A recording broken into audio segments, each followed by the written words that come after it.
Ladies, gentlemen, and non-binary pals, please give a warm welcome to our guests and friends on today's wonderful episode of Getting Excited About Movies. Today's guests are Barrett, Grayson, Robert. How you doing, folks? Howdy. It is an exciting time, are we not? Y'all, I couldn't find the music. It's just that kind of day. Right. But we're here, and that's what matters. I'm ready. Thank you all for coming. Nia will be coming a little later, unless more technical difficulties, I don't know. And so, anyway, yeah. So, first off, hello to everybody. I'm so glad you're here. Second off, if anybody feels like it, I would absolutely love to hear about how the weather is where you are. I know, it's an odd thing, but I love weather. It is quite warm here. I think it is like in the high 70s today here. And it's so sunny that I don't even dream of going outside. Yeah, the sun and I are not best friends. Never have been. When Glory was a small child and, our father took her to the beach, he would, put her into a shirt of his and a big overshirt. And a giant... enormous sombrero. It was a sombrero. He could call it a sun hat all he wanted. And so, E.T. had just come out, so it was just E.T. walking on the street, on this beach. There, and people would, as I would walk toward them on the beach, because it's on Stadium 3 or 2. Put their finger out. Like E.T., the finger. Oh. People would look at me in horror as I would toddle over in their general direction, because all you could see was a hat and a man's shirt just walking toward them on tiny legs. This was my father's idea of 100 SPF, so it did not work. Because I don't know if anyone else knows this, not that you would probably need to know this, but UVB light is what actually burns, and it is concentrated with water and sand. Ooh. So, yeah, like I have actually gotten sunburns from being totally covered in titanium dioxide and still come home very burned, like blistering burn. Ooh. So, yeah, it's a struggle.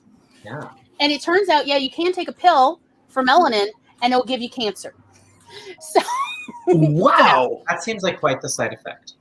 And I'm like, yikes. But okay. So either way. So yeah. But anyway, I know nobody asked. Nobody asked us. It's a very autism day. So anyhow, I'm so glad y'all came.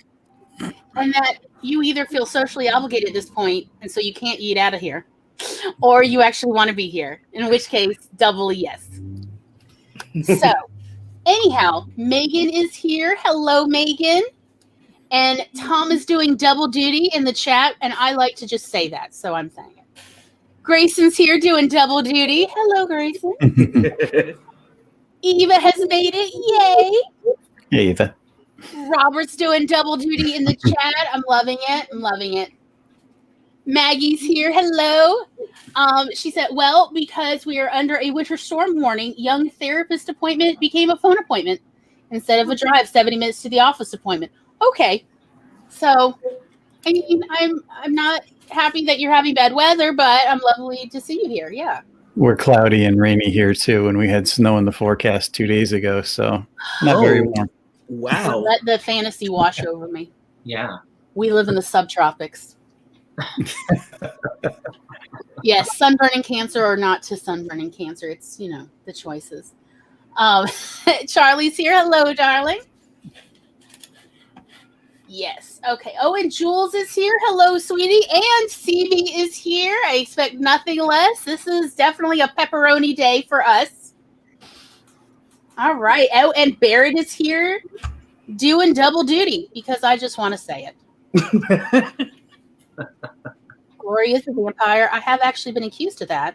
I love that comment. And yeah, no, it's fair. I have been called a daywalker as well, and I'm like, barely.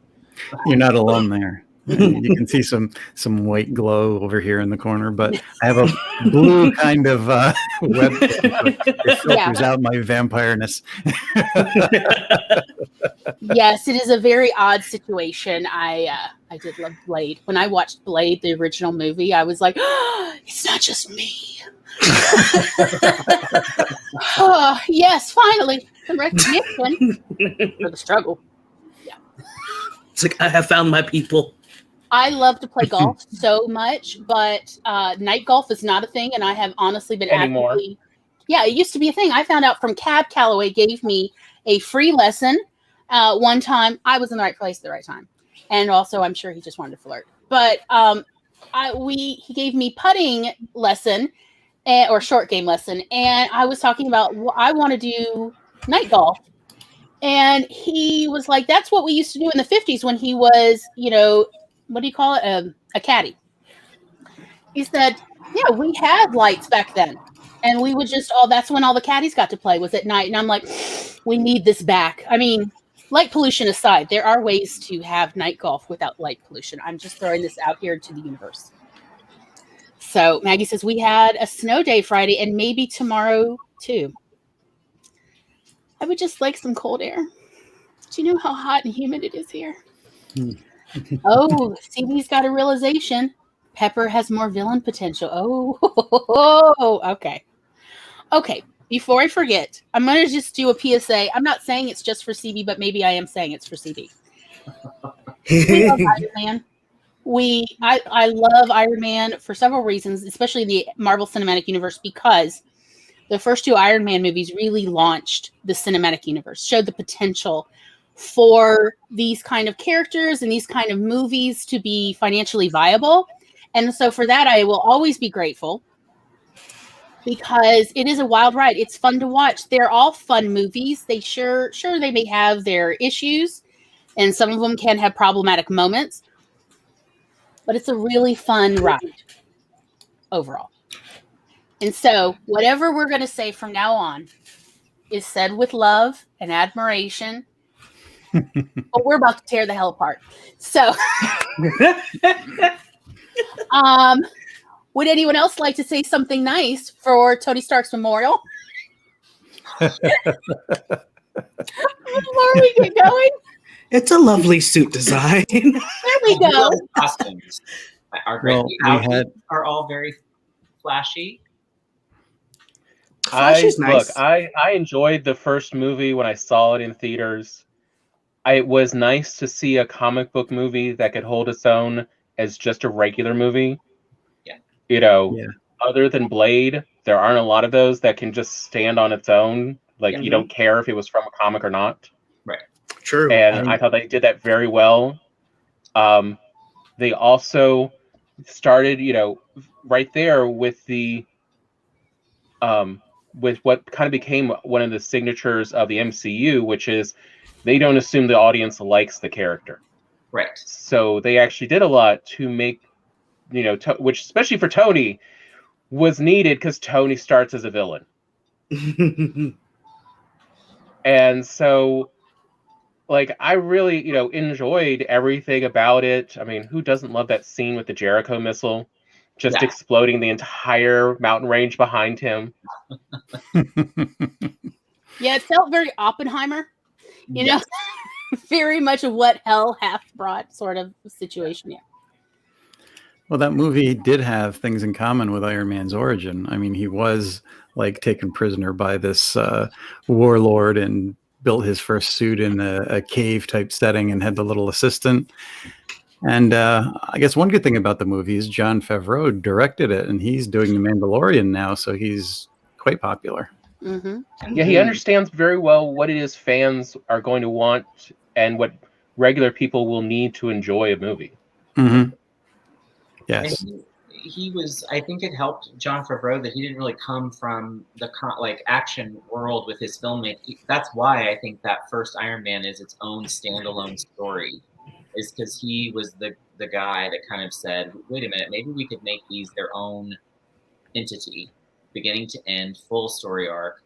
And Yeah. I don't know. I give him a lot of credit because I could tell the difference between those. Well, and also Iron Man and MCU, and there's definitely I was researching, and there's actually directors who like and complain about the MCU because one of the things they also took away from Favreau was they separated the character director from the action choreography. Hmm. That's why Taika Waititi is able to direct, and some others like action directors literally will stay away and refuse to do MCU because the fights are already done. They've already worked out how they want to show these fights. They want the director to get the personable interactions that make you care about the characters. That's what they're hiring them for. And not all directors are happy with this. But I mean, that's what Favreau's good at. That's what Taika Waititi's good at. I can't remember, even the Russos are pretty good at getting that expressiveness so that you empathize with the character. And you can't leave Robert Downey Jr. out of that equation either. He picked up he picked up on the manicness of Tony Stark, where like we were talking before, he can be very altruistic and want to save the world, but then his ego takes over and it becomes about him.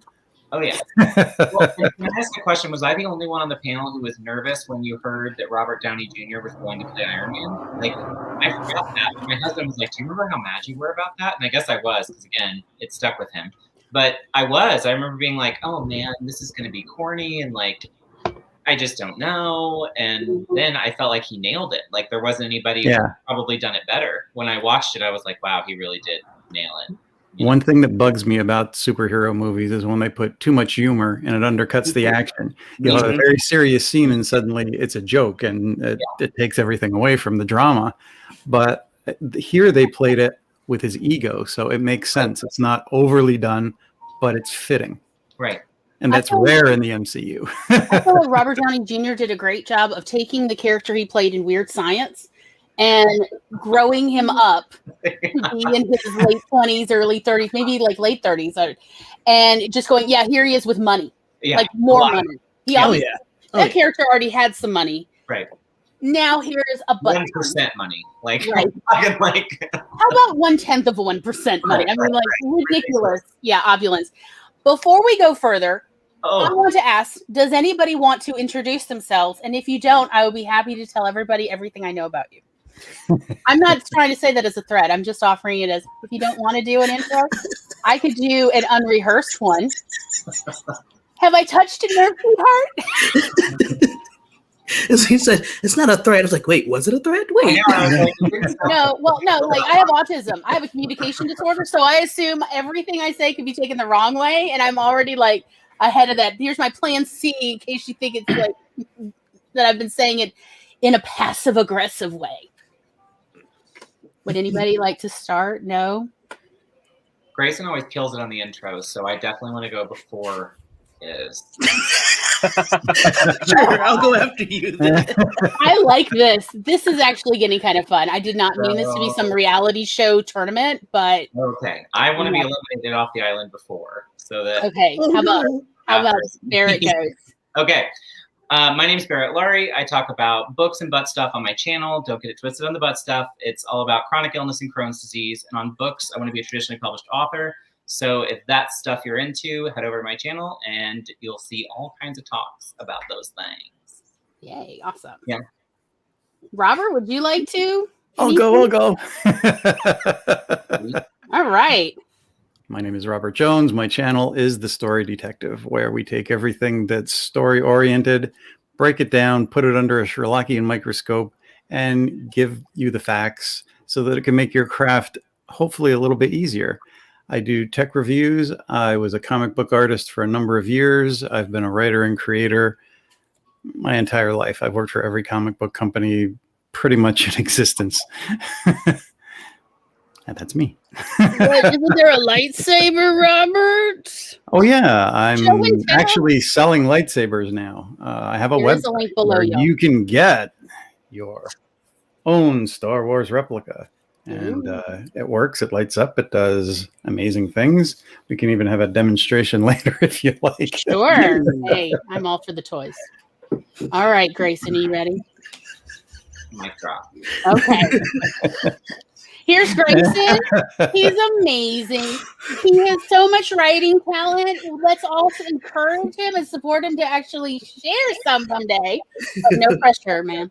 What up, everybody? My name is Grayson Wild, and I write with pride. I like diving into fantasies and into warm mugs of coffee. What's good, y'all? Excellent. Thank you, sweetheart. That's not following that. Like, I see that. It's so great, isn't it? It's so lyrical. It's that's my goal one day. Here's Tom. He's amazing. He's also the producer.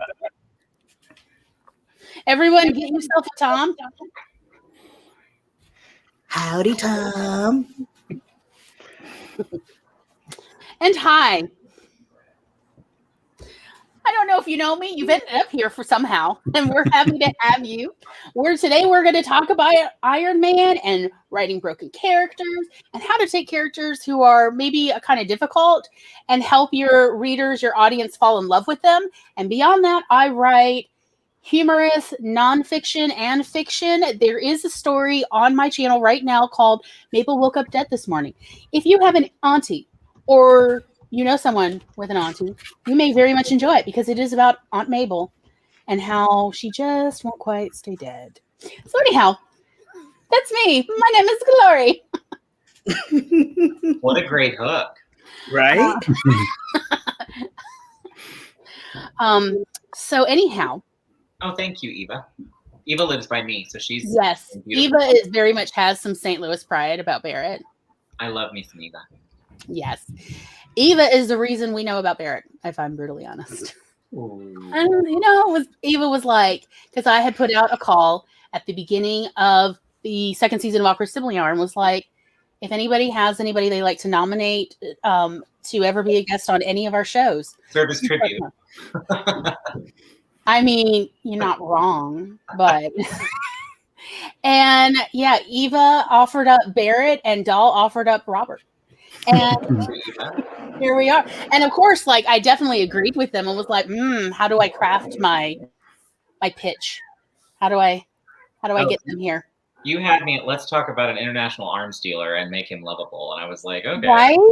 Because what was that one? War Dogs? Is that what that no, you're thinking of was it God of War? God of War. Right? Is that the one with Nicolas Cage? Yeah. Yes. Yeah, I was like, wow, I actually am enjoying a movie about arms deals. And the last time I enjoyed a movie about arms deals was Best Defense.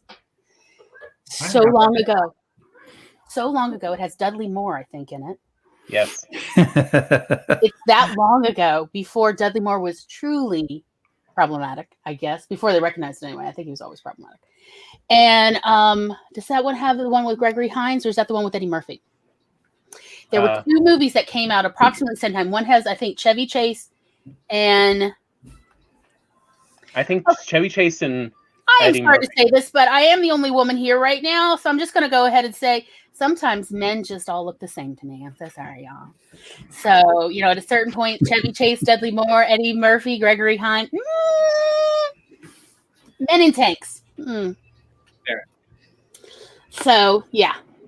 But I liked both of them. I was a child when I watched them. I don't quite remember. But they were both about arms dealing, and I thought that was actually fascinating.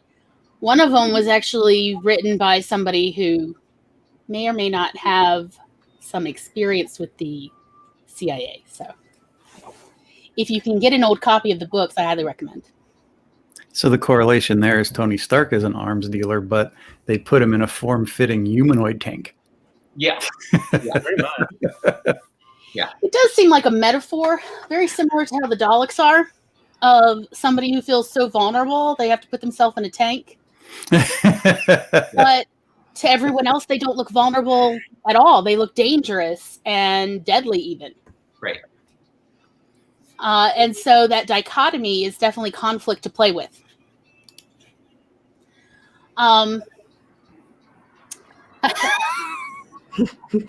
What range? Oh, just my right? Yeah. But and another thing I did enjoy was they do actually, the character of Tony Stark is actually rather true to how this kind of person and character would act. Oh yeah. I mean, like, he is definitely someone who is prone to addiction because he is always trying to avoid his problems. Mhm. So Mhm. anything he can do to avoid it, he does. So we don't see as much alcoholism like they did in the 80s with Tony Stark, but instead we see his obsession with staying in his garage making stuff to avoid the rest of the They world. say once an addict, always an addict. And And so I did like, you know, this was not a incongruous behavior for the character. Right. They And didn't have to, you know, create an artificial situation. No. That's how this kind of person acts. Right. And he's got all that money to, again, avoid all his problems. Right. Mm-hmm. I think his narcissism too. Feeds in well to like the story arc of the three where he goes over those three movies. But I mean, at the beginning, it's very hard to love him. Yeah, we were rewatching all the movies last week, you know, in order, because I don't know if we'd even watched all of them in order before. Yeah. Versus, you know, with the other movies in between and time as well. Yeah. And we were talking about it's just so interesting that he really comes off as difficult to love, almost to a true villain status in the first movie in particular. But what it does do, because we're not really in love with him yet, we're not even necessarily entirely rooting for him. It does make it easier for all the terrible things to happen. Because one of the things we first talked about when Tom and I were watching the first movie was how hard is his head? That he could survive busting out of a cave and hitting a dune that freaking hard. With iron. Yeah. And I'm like, because there's no padding in this thing. How? And Tom's like, that's actually, you know, theorized Tony Stark's real superpower is to take a beating and keep on going. That head takes more G-forces than a woodpecker. That's what I'm saying, you know. But honestly, if you're going to have a character who gets beaten up all the time, which he really beats himself up with all this equipment testing, not a good engineer. He's never wears jet boots and he's flying into the wall like blam. Yeah, no armor, nothing there. A helmet, dude, a helmet. Elbow pads. What about knee and elbow pads? Wearing them first. A weighted mannequin. Anyway. But, you know, we don't mind because it's Tony Stark and we're not really loving him. We're just more spectators. Right. And so it does kind of work out. Like if you have a character who's going to take a beating. I'm literally thinking out loud about a character right now I have been running around with since I was 15. And I still haven't written her story. But she attracts trouble everywhere she goes. Not on purpose, but everything from serial killers to, you know, people taking over planes. And I was like, you know, she takes a real beating. But if she's not that likable, we're not that upset as we go on this adventure with her. Yeah, we were actually, was it last week we were talking about, the week before, about the pure-hearted character? Yes, we were talking about it for Captain America. I was here, or I was in the chat for that one. Yeah. And the pure-hearted character is the one that you cannot hurt, or else your audience will get very upset with you. Yes. Right. But if your main character is not pure-hearted, like Tony does not have a personal moral compass. No. Oh, no. No. Ask Pepper. Yeah. So you can abuse Tony all you want, and no one's going to be upset. Like this, you know, say run with the strengths of your situation. So yeah, like, you know, we are not upset at all the abuse Tony takes, both self-inflicted and by everyone else. Right. I mean, Well, the relationship with Pepper, I think she takes some abuse too, Yeah. because not only her, but whoever got involved with comic books, there were a lot of people who loved Tony more than he loved them, and they became victims of his ambition. Oh God, the way he just constantly lies to her through Oh, repeatedly. I'm I like, have Yeah. I have theories about how crappy her childhood had to have been for her to be this tolerant of anyone, let alone in a friendship relationship and then eventually a romantic relationship. Of she keeps walking forward in this romance to this, despite how he treats her so many times. And I'm like, what was her father, a war criminal? You know, was her mother out experimenting on babies? What was happening that she's like, Tony Stark is a breath of fresh air? He's really Right? All right, so real quick, for you, Needs more of her I do want to own say, like, my story. hot take on how to interpret these movies, and that is, I personally believe that Favreau, like any good hack Hollywood writer, just ended up stealing the Shakespearean triplet for men's stories.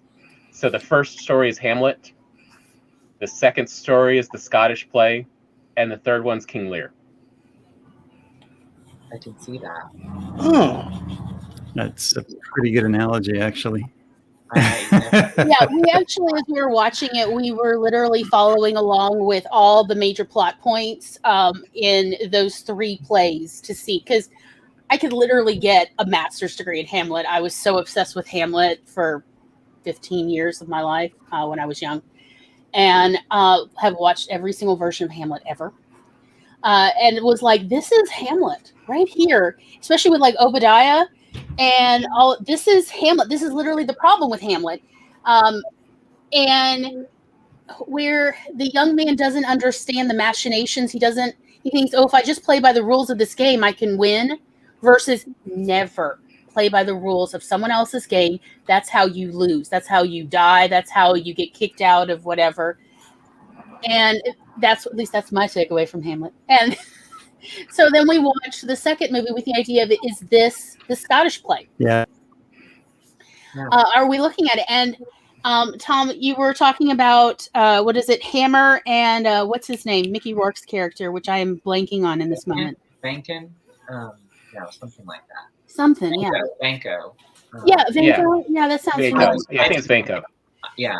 But again, that is, and so what was it, Tom? You were thinking that Tony. So my interpretation is, I mean, and it's not a direct translation, but it's you take all the major moments. Sure. And in which case that makes Hammer and Vanco Macbeth and Lady Macbeth. Right. They actually switch a little bit back and forth, even to the point where you see Vanco in some has a secret army that he doesn't tell Hammer about, that he brings in at the end. And at that point, you never see them on screen together, which is actually how Macbeth works. Is once Lady Macbeth is betrayed, they're never together again.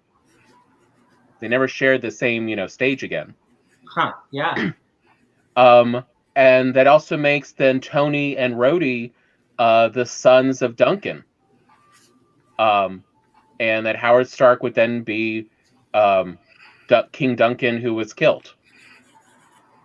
And that's the change that brings in, Hammer. That's what gives Hammer the opportunity to, sort of like Macbeth, to take over being the arms dealer when Tony loses his will to be an arms dealer for the U.S. government anymore.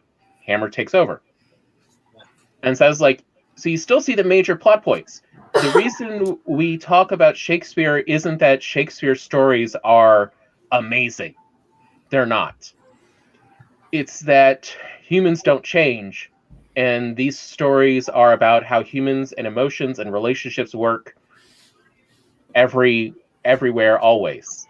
Yes, which is the big secret of his plays. I mean, the language is amazing, but it's all that same human emotion with greed and betrayal. And well, I think the Shakespearean plays resonate with us, like resonate with human psychology, of that this is how people are. You put a group of people anywhere, and they're going to essentially play. I was recently watching Catherine Tate and David Tennant's version of As You Like It. No. Oh, shoot. The names are not here today. One of them. Okay. I'm just going to say one of them. One of the comedies. And I'm watching it, and I realize because the setting is 1980s beachfront English people on vacation. I mean, it's supposed to be Italy, but the English are always English. And I realized, oh my God, my friends literally would do these little matchmaking games and this he said, she said stuff. And none of my friends had ever seen Shakespeare when they were doing this in my teens and 20s, that this is just how people are. Yeah. Anyhow, would anybody else like to share a hot take? Anything burning in your soul that you need to get out about anything? No, we're all good. You don't have to. I don't know if I have necessarily a if hot. you're like, this is something I got to take. tell you about Iron Man, Tony Stark, what have you, or anything. In the movies. What'd you say, Robert?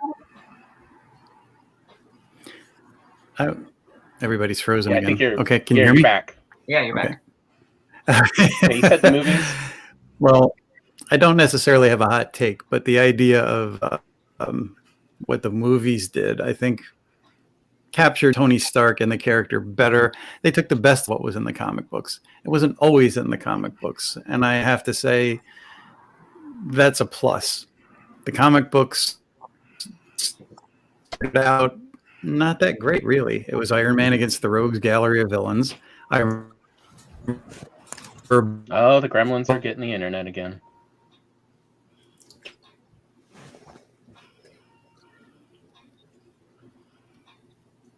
You there? Contest for every issue. Robert. Uh-oh. Robert? Can you hear? You know what? That's a Hammer Industries connection right there. What? Wait, what are we? Did you say Hammer Industries connection? You remember the ex-wife that they throw and it just... Yes, and it's like... yeah. I love that joke so much. Of this guy just Am I here? Yes, you're back. Yay! Nope. Oh, okay. All right, how about this? Grayson, do you have a hot take you'd like to share about you can have a hot take about loving Iron Man for all Oh no. My only hot take is I really do wish there were actual consequences. I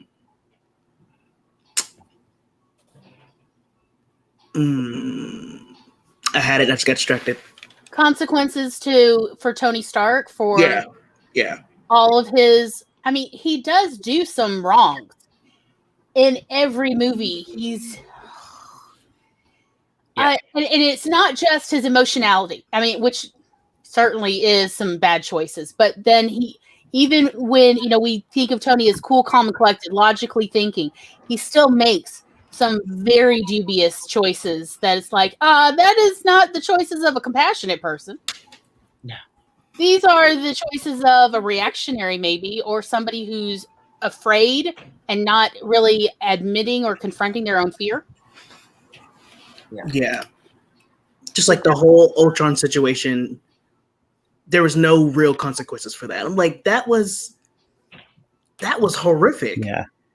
The Ultron situation is a great instigator of problems. Like, he is how you get a story rolling. Is you just bring Tony Stark into any story. Sure. I mean, he literally went and recruited a underage child to go help him take on adults in a military situation, to go bring them in. Yep. Like, that is some serious, what is wrong with you?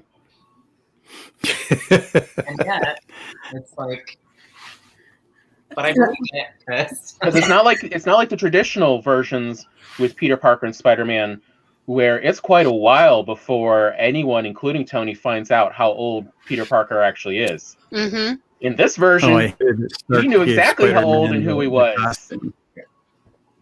Exactly. He talked directly to his aunt and was like, okay, I'm going to throw the shot in the situation. No, Tony. I mean, In a it's the same combat situation. situation, are you nuts? Yeah. With people with real superpowers, not just technology, but like actual abilities to do harm. Yeah. He threw a child, an underage child, into that and was like, it'll be fine. It'll be fine. Okay. But I mean, that's sort of what Tony Stark's useful for. Is do you need to get a story, and a conflict started? Put Tony in there.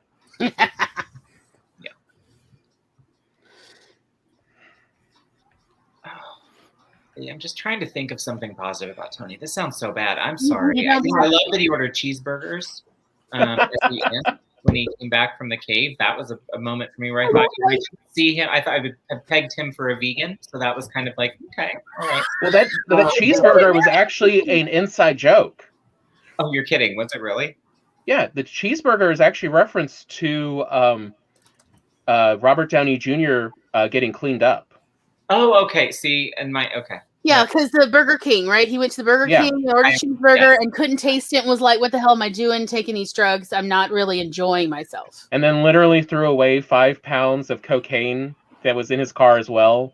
Oh my gosh, into the remember ocean? Yeah. Oh, yeah. Because, like, you know what? It's not worth living if I can't enjoy food. Right. Well, So that's why you had the cheeseburger. Okay, because that was going to be my positive. Rewatching it, like I was saying in the pre-show a little bit, rewatching it was really interesting. Just because it's been so long since I had watched them and never really watched them in order of 1, 2, 3. So yeah, I don't know. The things that jumped out at me that would be hot takes. Tony Stark would never have survived Me Too, and honestly, Pepper would not either, y'all. No, Pepper enabled a lot of stuff. Yeah. Oh yeah. Yeah, and then I don't know, rewatching Pepper's. It was funny to watch the story arc over the 3 movies because I thought this is like watching my dating life until I met my husband. It was just like one mistake after another, and then at the end you're like, I should have left him for the hot guy.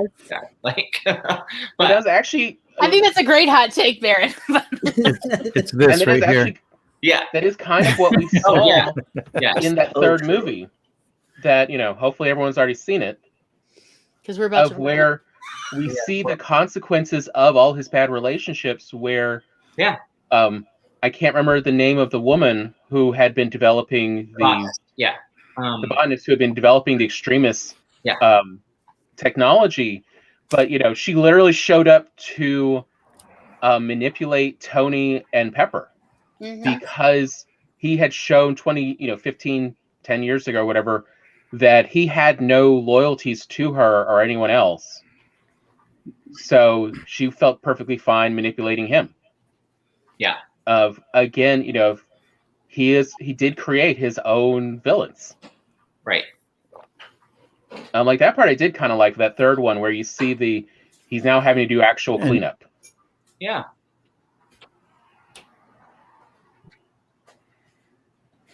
But that's also, I think, why... And you guys know that outside of the MCU...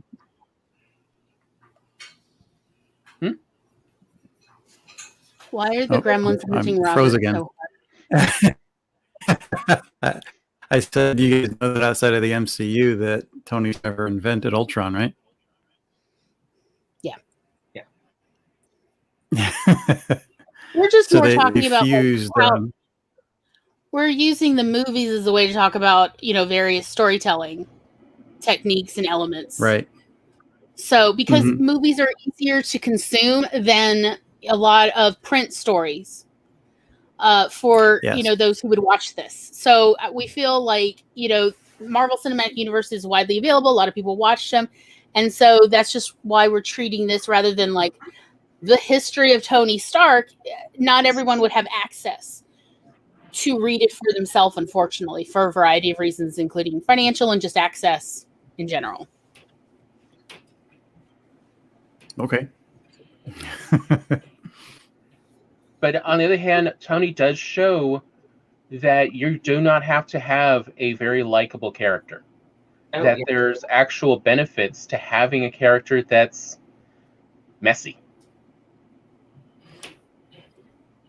And that, and to take advantage of those, which is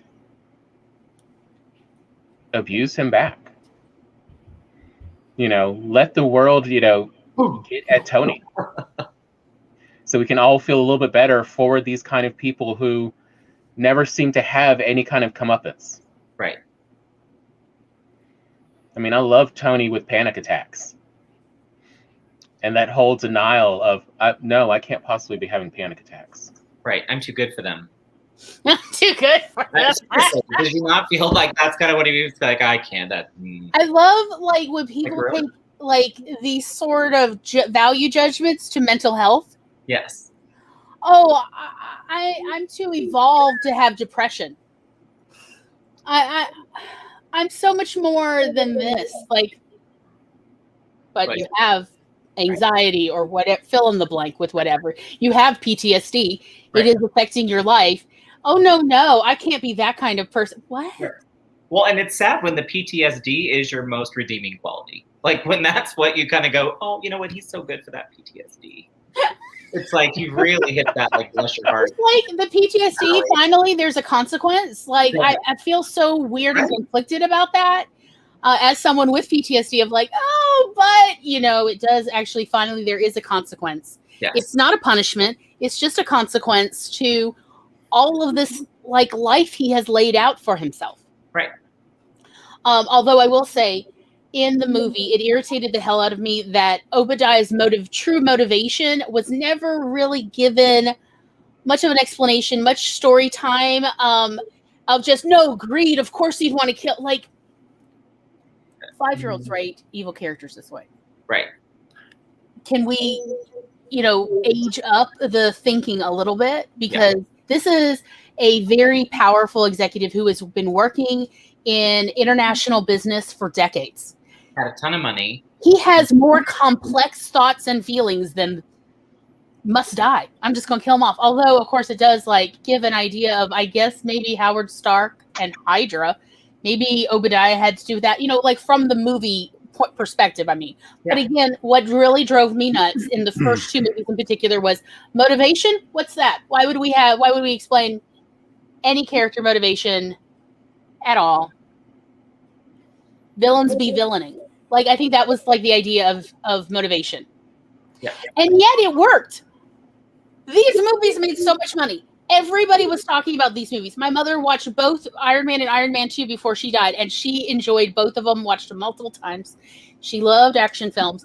So I'm just here to say, apparently, wildly mediocre writing is totally workable.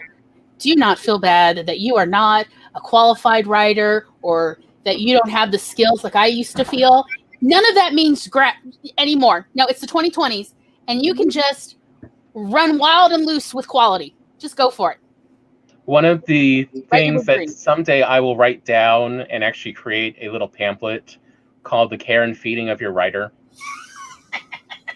is you need to periodically remind your writer that there's far more, what's the word? Not mundane, mediocre work out there that has been published and made and that people talk well of than they may be capable of being that mediocre. And so, have them read the descriptions for these books and maybe little bits of intros, or I'll show Gloria a whole bunch of trailers from Amazon movies that have lined up of, oh no, you got to see these movies.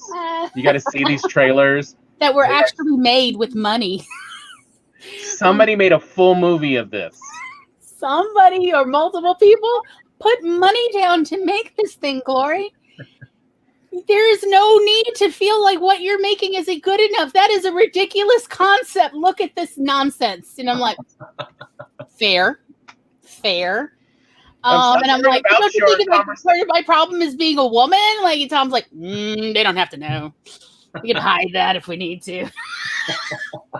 Tom will say anything to encourage me to write. I mean, but he's not wrong. 100%. Well, I think in movies too, it's much quicker. And the motivation for Tony Stark and Iron Man was the last line of the first film. He goes through all of this up and down and feeling guilty about his arms, dealing stuff. But he comes back and there's the ego. And at the end of it, I am Iron Man. That's been it for everything. He risks his life. He comes this close to death. But when he comes back down, I am Iron Man. And I'm more famous now than I was before because I just saved the planet. So everything is about I am Iron Man. Let me ask you, or all of y'all, anybody who wants to, why do you think, when I was researching hashtags for this episode, I am Iron Man was the #1 hashtag to use? What? And that would say to me that at least a fair amount of the audience really likes that phrase, likes that as, sort of like a hook, if you will, or a tab to remember the story.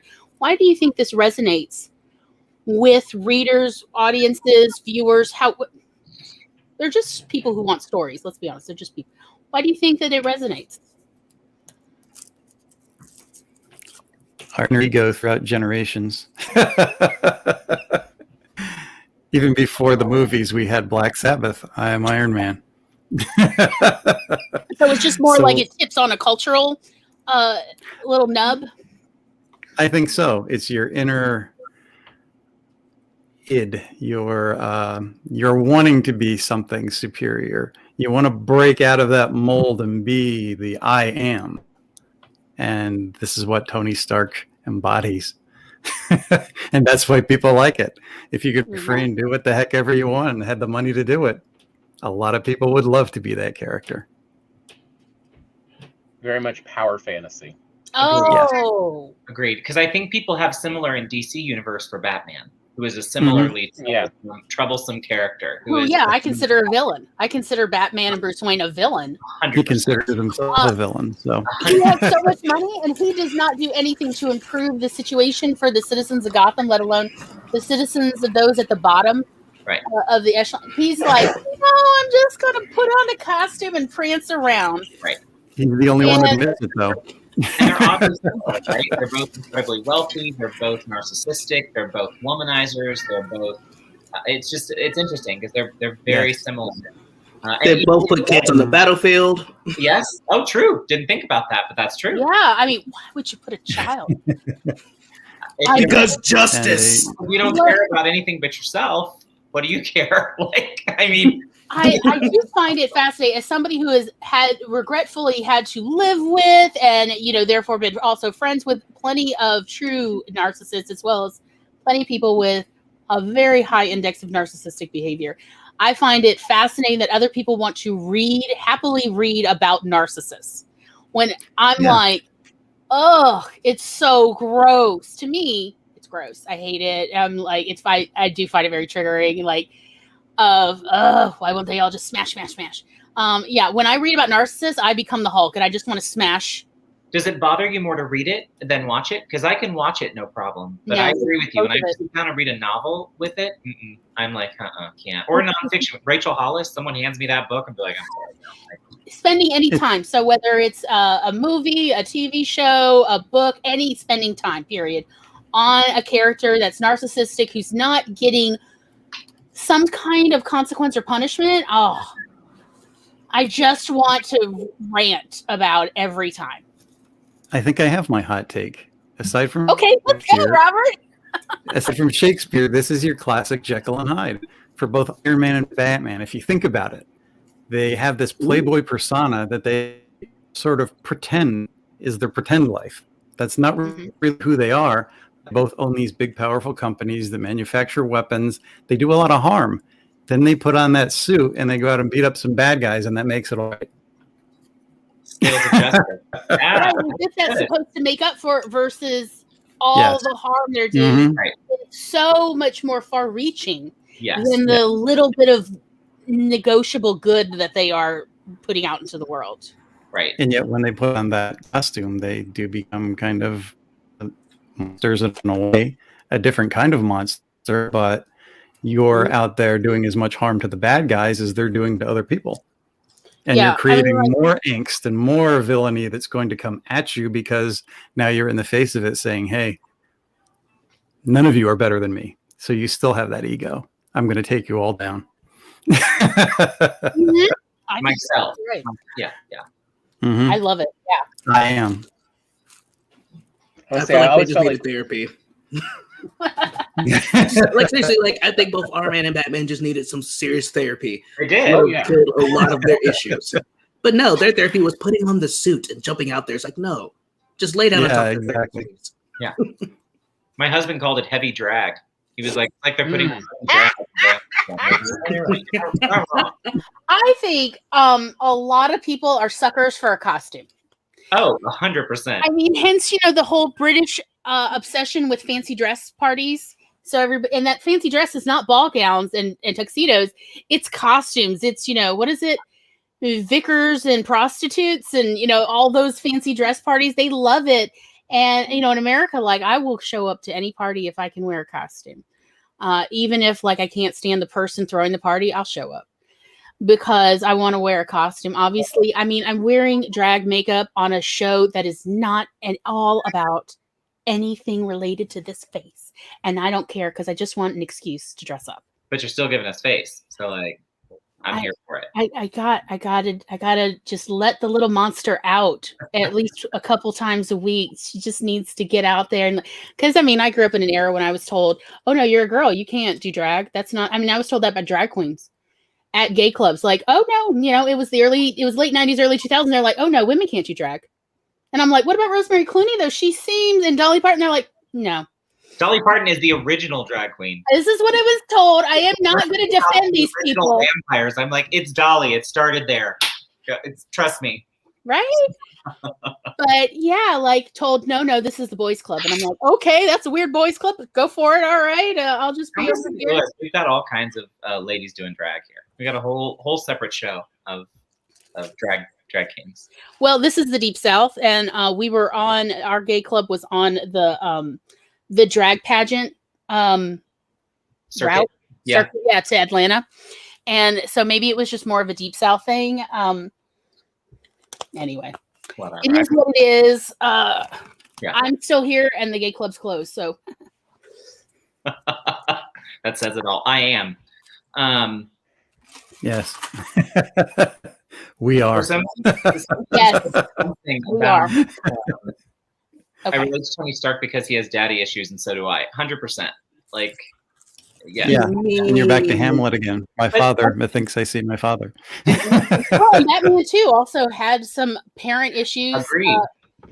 So maybe it's that a lot of people are attracted to characters with daddy issues, even if they're despicable characters in and of themselves. We still are like, give me a little more. Give me more. Let's exercise this.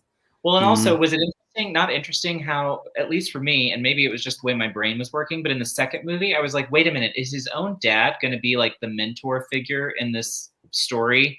It didn't quite work out that way, like as I thought it might, but I did in the beginning when I saw that video, or he's watching that movie, and I thought, oh, wait a minute, wouldn't that be a twist on the trope for his own dead father to be like the mentor figure to push him in the right direction? Yeah, sort of like across time. Yeah, I like that idea. Some writer should take that and run with that idea, because I was like, that's a fun way to subvert that.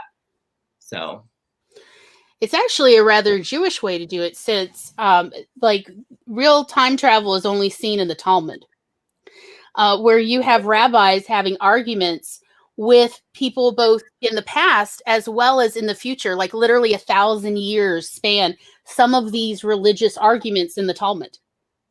And so they're like, this is what you might have this argument. And so to this, I'll then say. And so essentially it is like time travel in debate form.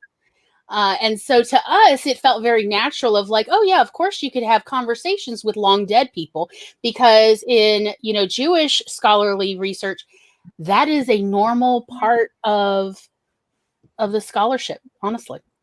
So we loved it. And it definitely felt at home for us. Yeah, for sure. Okay. Yeah, no, time travel's real. And I love that idea, though. I think that's brilliant. It kind of gives me, like, in the romance world, the lake house was kind of that, where it was across time, that relationship, that magic mailbox. So are we about ready for a bio break? Sure. A little 10-minute, maybe hydrate, stretch, If you feel like writing something, please be sure to save. The gremlins are real today, y'all. I don't. Oh yeah. Robert, I don't know. Maybe we're gonna have to like form a spirit circle. Robert's Wi-Fi. I say that absolutely with love. Of like, oh, I'm so glad that like maybe your Wi-Fi starting to even out now, Robert. Maybe get a snack if y'all don't have any, because I'm just saying we're a snacking bunch. Okay. So I'll see y'all in a few minutes. Okay. All right.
Beep, beep, beep, beep, beep, beep, beep. Hello, hello. People are still on mute. Deep fried pickle looks really good. Yeah, Tom came in here because he'd left the snacks here last night and I hadn't cleaned everything up. They were still over here. Did anyone get snacks? Possibly. What you got? Barrett, you're still muted, sweetheart. Hi. Robert's still muted. I got hot pickles and macadamia nuts. For the Oh, Ooh. good. I have popcorn. Ooh. what I would give for a carb.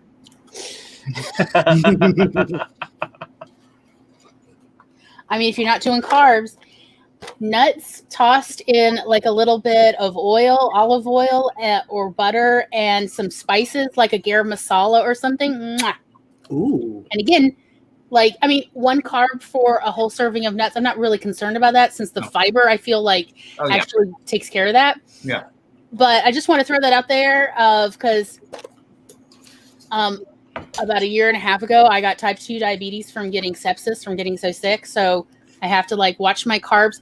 It's not that I don't eat them. I have to be careful how. And I'm just like, just want to throw that out there. A little roasted, nuts with, just pick a spice. Go to an Indian grocery store and, a Korean or Vietnamese grocery store, anything, and go like look through their spice section.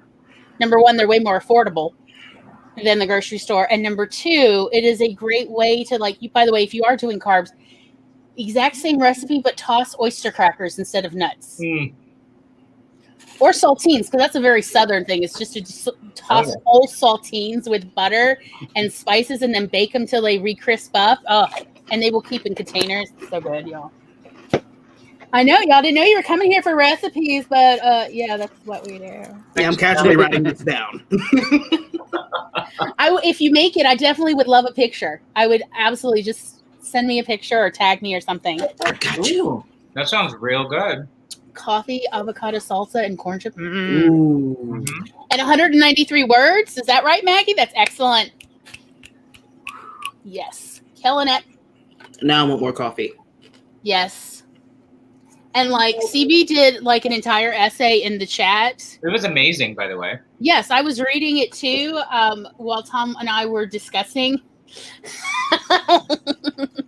We were discussing snacks. We were discussing what we're going to have for dinner. We're going to have Instant Pot spaghetti with meat sauce and a salad, which, we just keep everything pre-cut. Like, we cut our own romaine and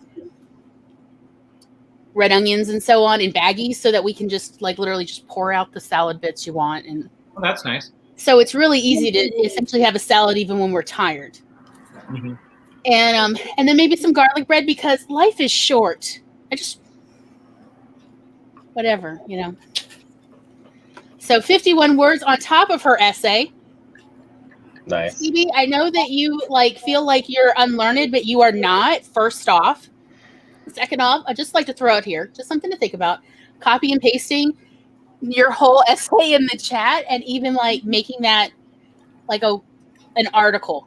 Just as one nonfiction writer to another. Just a suggestion. Just thought. So anyhow, Robert, are you? Nope. Okay. Oh no. Maggie offered cake to the gremlins. Apparently, they're not aware of the treat. Anyhow, okay. Yeah, I put away my makeup. That was the only productive thing I accomplished, and then I chatted with Tom. And I'm drinking the cocktail, feeling good. 3 parts pineapple juice, 3 parts amaretto. Tom, is that right? 2 parts peach schnapps, 1 part whipped cream vodka, and then as much seltzer water, club soda, or just straight water as you want, but approximately 10 to 12 parts. So I would say at least equal amount of water to that, and it is so smooth, y'all. You could really get trashed on it. That sounds so delicious. It's so good. I would not think pineapple and amaretto would go well together, but it is so good. Unless you like Shirley Temples. Right. But that's why we named it Feel It. Oh, we lost Grayson now. Seriously, gremlins. But that's why we called it Feeling No, Good this After is a horror movie. They'll kill the gay one next. No! Wait for No! it. Excuse me. I am pansexual. Okay. All right. Well, then it's a race between you and me. Right. But we call it Feeling Good after the Nina Simone song. So, I love that. yeah. So, like, where'd the bartending skills come from? Like, do you just mix cocktails and just see what you like? Mostly. Yeah. Oh, and we're out of the dry ice didn't work quite well when Tom was refilling the soda stream, but normally it's carbonated. Like Tom just carbonates the whole thing, which is really nice. Yeah, once I found out that it's really easy to just take some a wrench and open up an empty soda stream canister, and you can just stuff. Wait, what do? You take? Oh, you mean So you know the big you need to go get aluminum canister? Yeah. You want me to go? I'll show you real quick. We love a demonstration. Talk amongst yourselves. Yeah, because like it feels so weird talking with like I'm just saying, Nia. Anytime if the child's dignities have been soothed, you could come. Yeah, I don't know where everyone is. The gremlins are definitely afoot today. Yeah. Anyway, yes. No. All I was going to say is I live for my soda stream because Crohn's, my liver's going out because of Crohn's. So I had to give up soda. Well, and then bread. Basically, all joy. So, but soda was first, and the soda stream saved me because then at least I could have like bubbly, fizzy water. You know what I mean? Right. Or even like, you can get flavorings that don't have sugar added. Yes. I've tried them. So, that was good. So just the regular canister. Right. After you've made sure like it is empty. Truly empty. You press it to make sure you don't hear anything coming out. Okay. Because if it has any pressure left, that pressure will push against this top, and you won't actually be able to open it without venting. Okay. But otherwise, with just a regular wrench, it's not hard. You can literally unscrew that brass fitting up top. And then go get a pound of dry ice. Guess how much a pound is in grams? No idea. It's just about 410 grams. Okay. Which is what that is, sure. We have a scale that actually will tell us in grams how much things weigh. It's like a $10 scale off Amazon. And then, just get the dry ice into, semi-powdered, just whack it a couple times with a butter knife. Yeah. You're kidding. That's how you refill? Because I'm paying like $40 a pop. Exactly. Now, here's the trick to refilling it. Get a chopstick. Oh, okay. Put the chopstick in first, and then put the dry ice in, and just keep moving the chopstick up and down. And that'll help everything move through and not get stuck together, because dry ice is really cold, and humidity, just the water in the air, will clump it together. And we live in the subtropics. It's always humid here. Right. And so once you're done with that... Okay, pro tip. I'm just going to say people have gotten a drink recipe, a snack recipe, and now have done a $40 soda stream hack, which my husband's like, that'll save us at least yes. Now, a year. This last time I wasn't paying enough attention, and it got really cold before I was able to reseal it, because it took a while for me to actually get it all in. I should have, made sure to tighten it a little bit extra well, because it did end up venting because it wasn't quite sealed. Which it wasn't dangerous. It just, and we get our dry ice from the butcher shop, the local butcher shop. So like we're talking about $1.50 worth of dry ice. It was not. Yeah. But yeah, like it says, what it says, it's a 410 gram, of CO2. Put 420 grams of CO2 dry ice in here.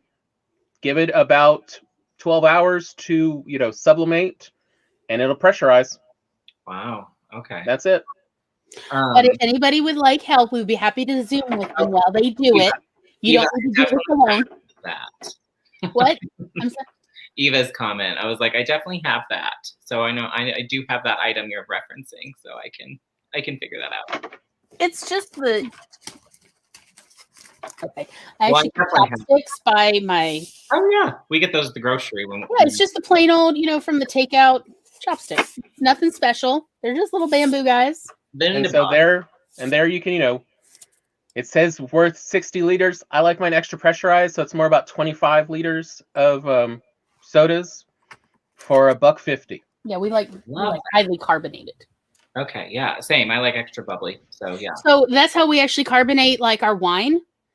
You can take a boxed Chardonnay, a boxed Moscato, 3 liters, and then have it carbonated, and that is called sparkling wine where I'm from, and it's way less expensive. Yeah. Like, because like, how much is the boxed wines you've been buying, Tom? Like about 18 here. Yeah, it's about 18 for 3 to 5 liters, depending on the brand. Yeah, and then we just carbonate it with the soda stream, and yeah, lots of fun. Okay, there you go. All right, so I said, the two of us. I said, I don't know. I'm like, maybe I should see if anybody's messaged me on Instagram. I don't know what's happening to everybody. Oh well. Oh well. Maybe they will get to rejoin us in a little bit. So it's like, yeah, let's start on, let's talk about the first movie and how we can use what the first movie shows about this kind of main character who is very much starts as a villain. Like, if this is a recovery arc, hero's arc. And how, and how we can use that for our characters to make someone interesting. Like, it's not always easy to make an interesting do-gooder character. People like messed up people. They feel a bit, let's be honest, somewhere between morally superior and, oh, if they can do that, I can do that, obviously. Because they're even worse off than me. Right. And so that's what I liked about it, was it starts, truly he's a villain. Mm-hmm. He is a war profiteer. He is unabashed. We see Pepper remarks about, escorting many women out of the house. The trash. Sometimes they take out the trash. It's like, yeah, okay. She's kind of enabling this. 100%. Mm-hmm. Yeah. And where do you think we finally see what makes him likable? What actually makes him semi-redeemed? I was into the third movie by that point. So I do like the third movie the best. That's the one I have rewatched several times.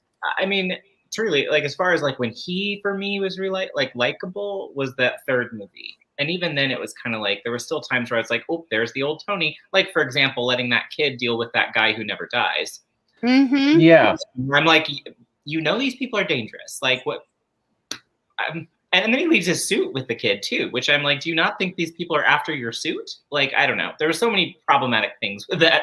But again, that was where he was the most likable, where he cared about that kid and like, but even still, even though he cared about him, it's kind of like Pepper. It's like, you care about these people, but they still almost always face death or very near death, like, in your presence.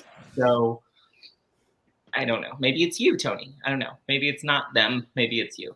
Like, that was my takeaway. But no, I think you're right. I think he gets more likable. I think he does little things in the first and second movie that kind of make you go, oh, okay. But for me, it was really not until the third movie that at least the narcissism and the selfishness was way less. And it was more, for the first time, about like, I care about other people and like, I care about Pepper. And it's like, well, you only had to screw her over for however long before. And I think it kind of shows how, the first two, the story is defined by his having to work against villains, versus the third one is about his growth. Right. And it's sort of why you don't actually have to do quite as much of the over-the-top spectacle in the third one. We see a lot more up close and personal. Even the fights are more visceral up close. Mm-hmm. Versus those first two movies, we tend to see far out shots and distance to, get that action feel. Yeah.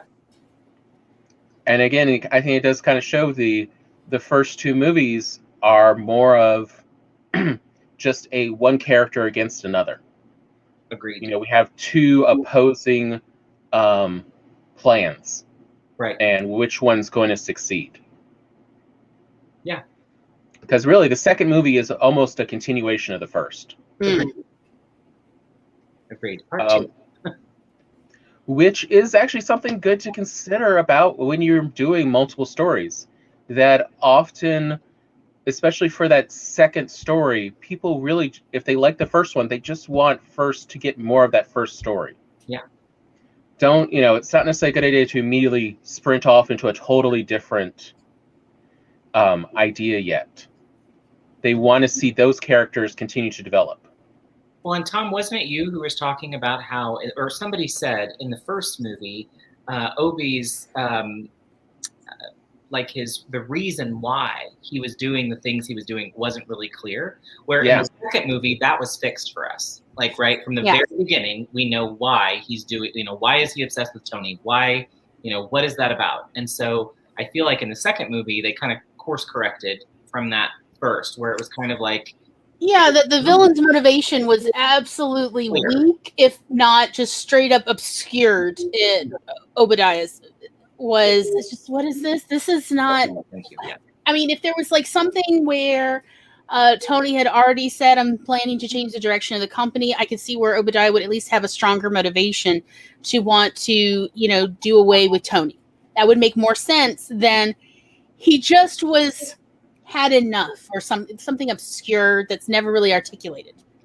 Well, and this is where I'm going to go a little nerd of my little old work world, but like from the business perspective of it, like if Tony is just your wealthy, like major stockholder, if it's Obadiah, right? If Obadiah is the CEO or the chairman of the board, he has more power. Like, I don't understand. What didn't make sense to me is like, why are you killing him off?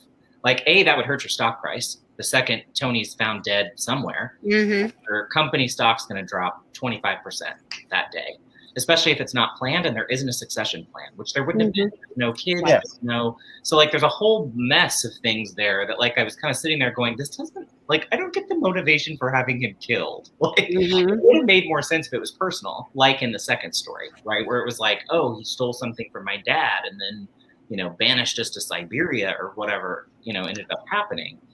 I don't know. That was... Yeah, the second one definitely works better in that both Tony and Igor, I've already forgotten. Ivan. Yeah.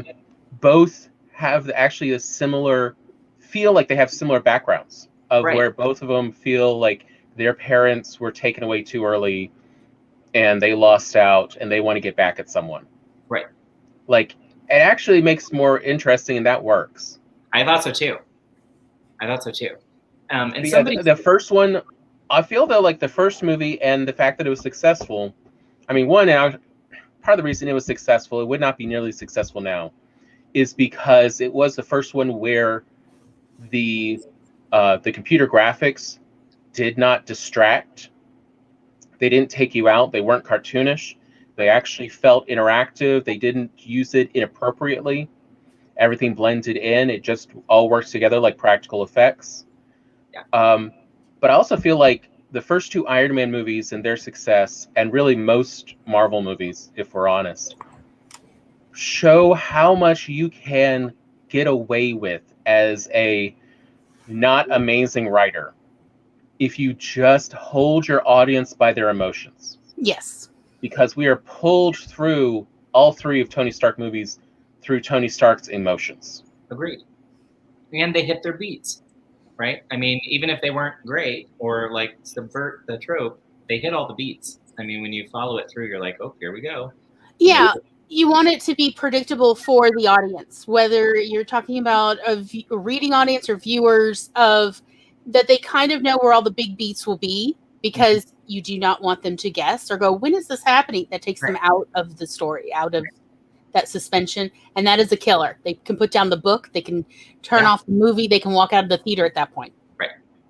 Somebody said, CB said something about the second movie is kind of unnecessary. And it made me wonder something. I often say that about book trilogies. A lot of times I say that about book trilogies, where I'm like, "Ooh, that second book really wasn't necessary." Sometimes I feel like with book series or story series, however you want to look at that, is like the second book is almost treated like a second act, and the second act is the slowest The worst act. part. Agreed. Oh, I hate the That's second the worst. act when That's they great. make it Yeah. boring. Yeah, I Because agree. I'll just pick up the tablet. I have been known to pick up magazines during even movies. Yes. Oh, I am a ruthless consumer of stories, and therefore I am a ruthless editor. It's of like, no, you have to constantly hook, or else what are you doing with this story? Because if you're not giving your viewer, your reader, a reason to stay tuned, to keep reinvesting, they will put it down. Life is too distracting. There's too much going on. And more than likely, they've got their own anxieties or people screaming for their attention, whether they want it or not. And so you got to constantly hook. Yep. They kind of do that in Iron Man with explosions. Anytime the story starts dragging, just make something blow up. Spectacle works. You can do that emotionally too in stories, like, because in print it's hard to make things like explode in a visually impressive way. Exactly. But you can have arguments, blow ups, all sorts of suddenly like have a quick chase, and that can be effective as a way to essentially entertain till you can get the characters to the next important point of the story. Right. What did you think of Tony's arc?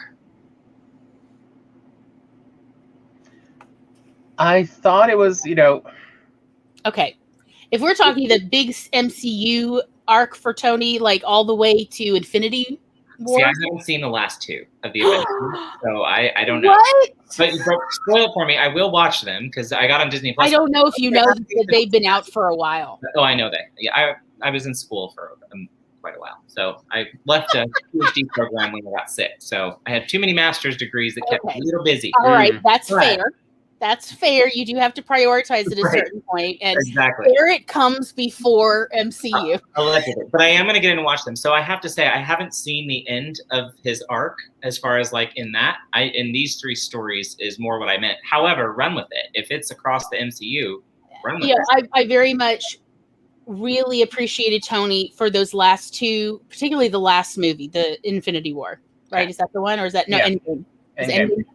Endgame's the last one. Infinity War. Endgame honestly made me fall in love with Tony Stark. I did not like him for this entire, whatever it is, 24, 28 movies. I don't know.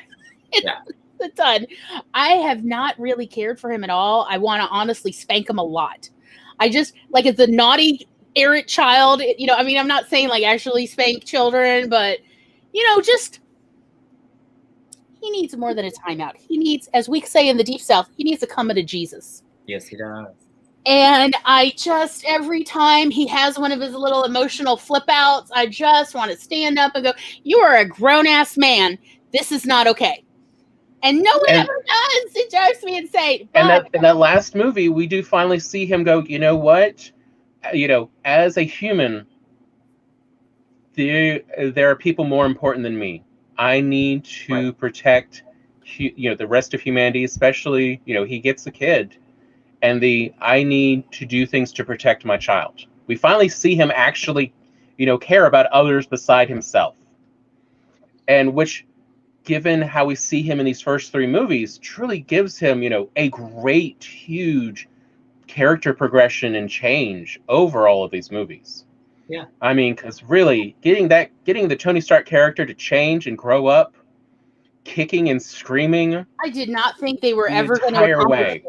I did not think that they could accomplish it. I thought this was, honestly, Tony Stark was being treated as an irredeemable character in that respect as far as personal growth. And frankly, they absolutely pleasantly surprised me, shocked me with Endgame. And as I said, I fell in love with that character. And now I'm actually sad of like, oh, but I finally started liking Tony. How can you take him away now that it finally is getting good? And they're talking about finding a way to bring him back into the MCU for real. I mean, personally, what I would like to see him have done as a way, because I hate retcons. In that they often do retcons after a character has grown to remove their growth, so they can now be more malleable, easy to, use for all of their, tantrums. I mean, really, Tony Stark in Civil War, we see just how much of a toddler he is when he blasts Sam Wilson, after Rhodey's been hurt. Yep. Of like, Sam is no threat, and but Tony's such an emotional mess. He's just like, oh, I got to attack something to get my aggression out. I know. And Tom heard from me. I was like, it's okay for a 3-year-old to do that, not a grown adult, let alone with the deadly suit technology. Are you kidding me? Yeah. It just, the school teacher in me comes out. And all of a sudden I'm like, where's the home training? Yeah. Grayson is actually dealing with real gremlins. Oh. The cat. One of the kitties play with the internet cords. Grayson has real gremlins. Meow. Yes. I wish I had cats. Yeah. But yeah, so what I'm hoping they'll do, instead of just retconning Tony from another place because they're going through, multiple dimensions with Doctor Strange, is instead have like a Tony AI. Yeah. Have Robert Jr. essentially do the Jarvis character for a new group of people. Yeah, CB was talking about maybe a hologram. Yeah, because I mean, mostly what we really like about Robert Downey Jr. playing Tony Stark is his quips and lines. Agreed. What I thought was the weakness ended up being the strength for me. Yeah. For him, for sure. Because, I mean, he is such a big his character is such a big baby up until the end when he finally has that growth. But it's like, let him also have shown that growth in that he was afraid of not being there for his kid. So he would make a hologram and make, an AI just in case. Just because, like his father was for him in those recording. Right. Because, Field had. The first thing every parent should, really be thinking of is, how can I protect my child and see they have the best, growing up? Yeah. And for Tony, that would be making sure he's always around. So let me make some backups. So we've already has plenty of narcissistic behaviors and traits. Yes. So it's still, he's like, my daughter needs me, not that my daughter needs a warm, supportive environment. No. She needs me. All right, Tony. Okay, we'll take it. We got it. Tony's lack of emotional stability is completely on Howard. Sorry, not sorry. Probably. Yes. Probably. I mean, that apple probably didn't roll too far from the proverbial tree. Mm-hmm. I mean, that's, Gloria and I were talking about that last week about, you talk to any real therapist, anyone who knows real child psychology, if a parent genuinely asks them, how do I not mess up my child? Yeah. Yes, the answer, but from a real professional, is always the brutally same. honest perspective. Your job is to just not mess them up. Yeah. They'll be fine if you just give them the resources they need, but you have to try not to purposely mess them up in your own image. Because you will accidentally. Everybody does. Sure, of course. Why not? I mean, my first degree is in child and adolescent psychology. And it's, if you give a child a warm, supportive environment, plenty of hugs, plenty of nutritious food, appropriate bedtimes, they're going to grow up pretty good. I mean, and occasionally training about being considerate and conscientious of others and being compassionate, if you give them all that, they are going to be fine. And that there's not a lot of effect parents and even teachers can have on children beyond the negative. Outside people don't have a lot of effect on children other than in the negative form. We don't have much positive effect on children. Essentially, however they are in a positive perspective, that was always how they were going to be. But outside influences, parents, society, everyone has plenty of influence in the negative realm on children and adolescents.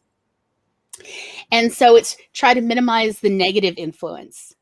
Learn how to apologize and be sure to show your children every day that you know how to apologize and you exercise that and so on, of like, of that humility. That's the best way to do it, rather than, and also show them that you know how to fail. Yeah.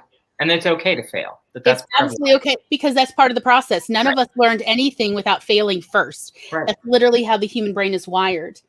And so that was what we were talking about last week, since we were, again, what is the Marvel Cinematic Universe? It is filled with competent women and sad men. And why are they sad? Because they are grieving. It mostly has to do with daddy issues. Lots of daddy issues. Yeah.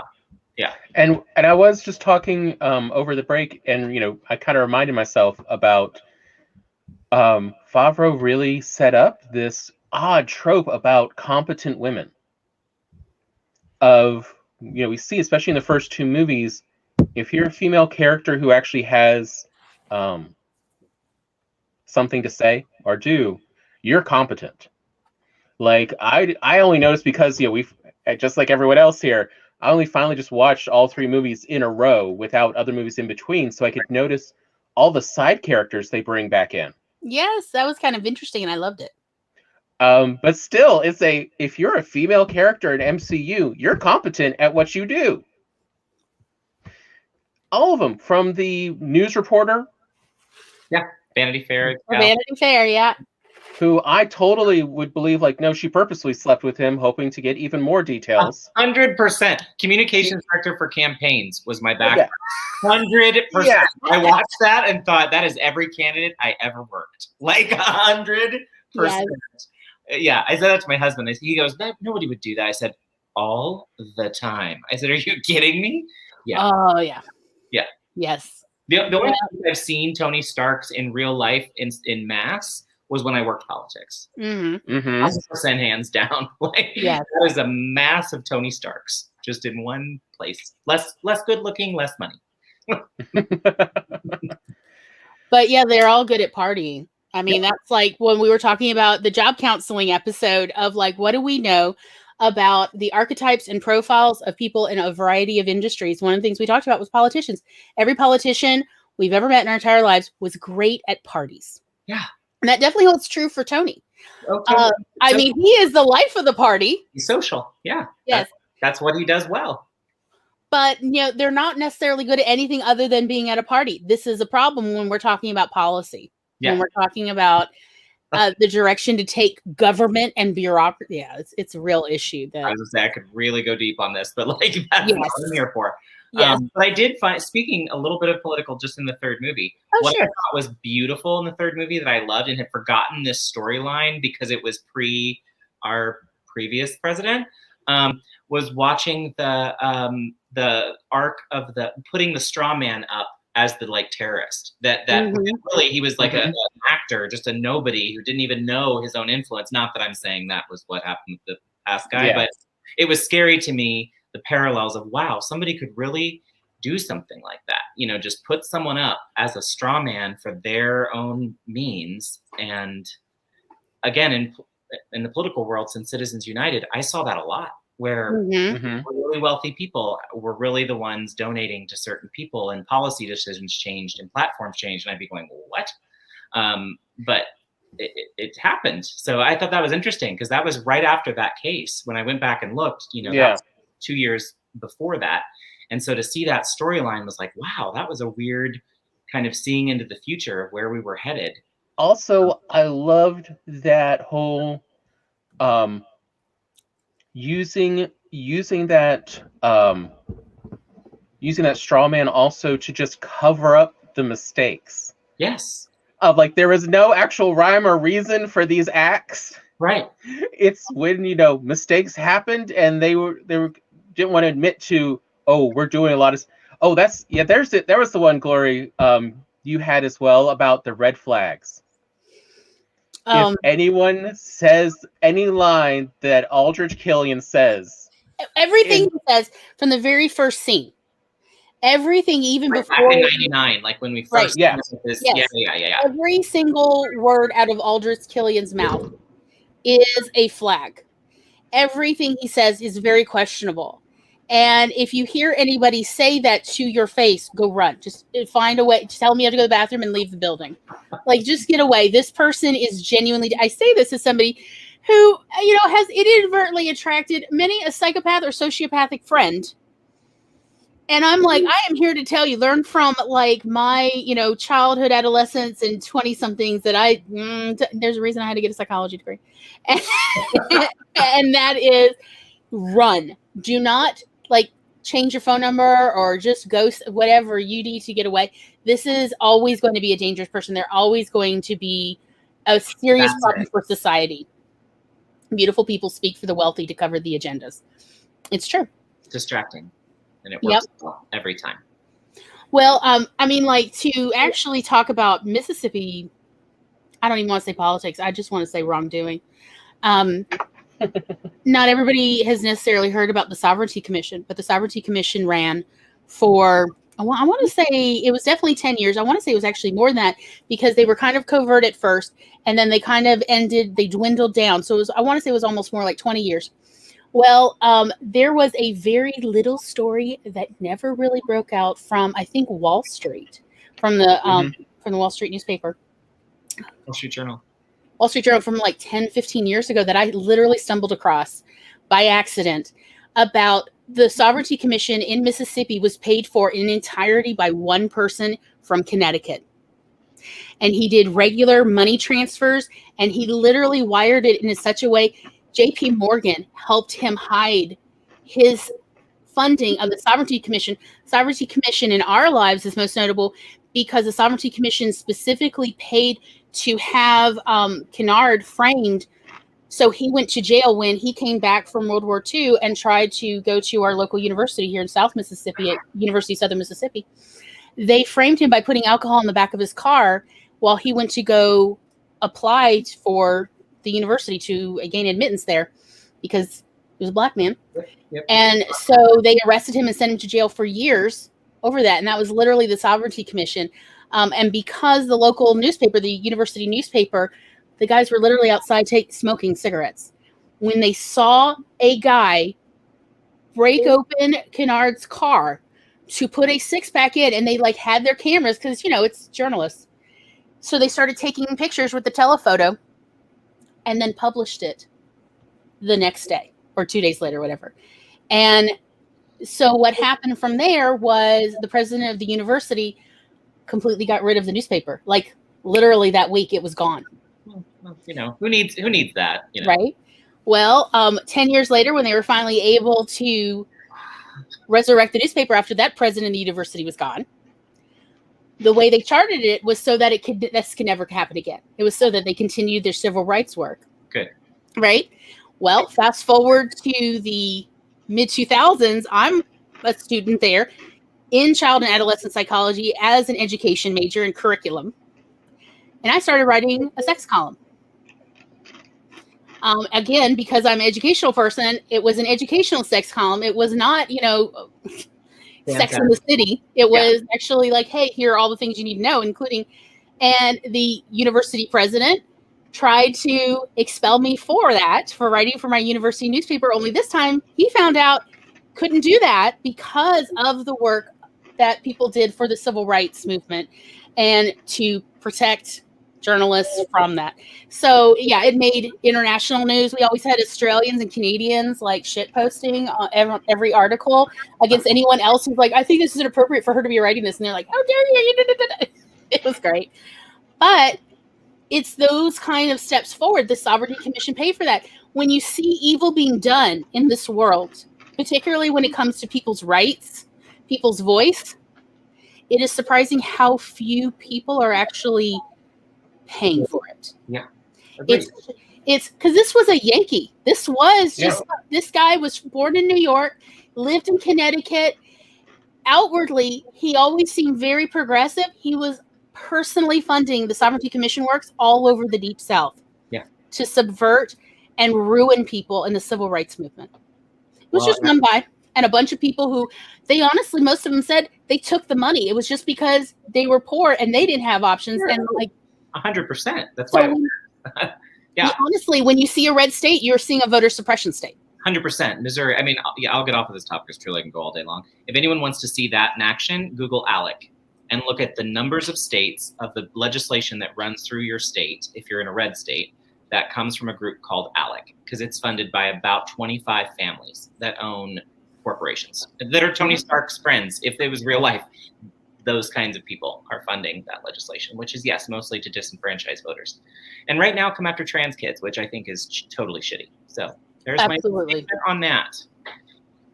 So, but it's another way to distract. 100%. Again, it's sensational. Yep. For the trans kid stuff versus actual rights, like exactly.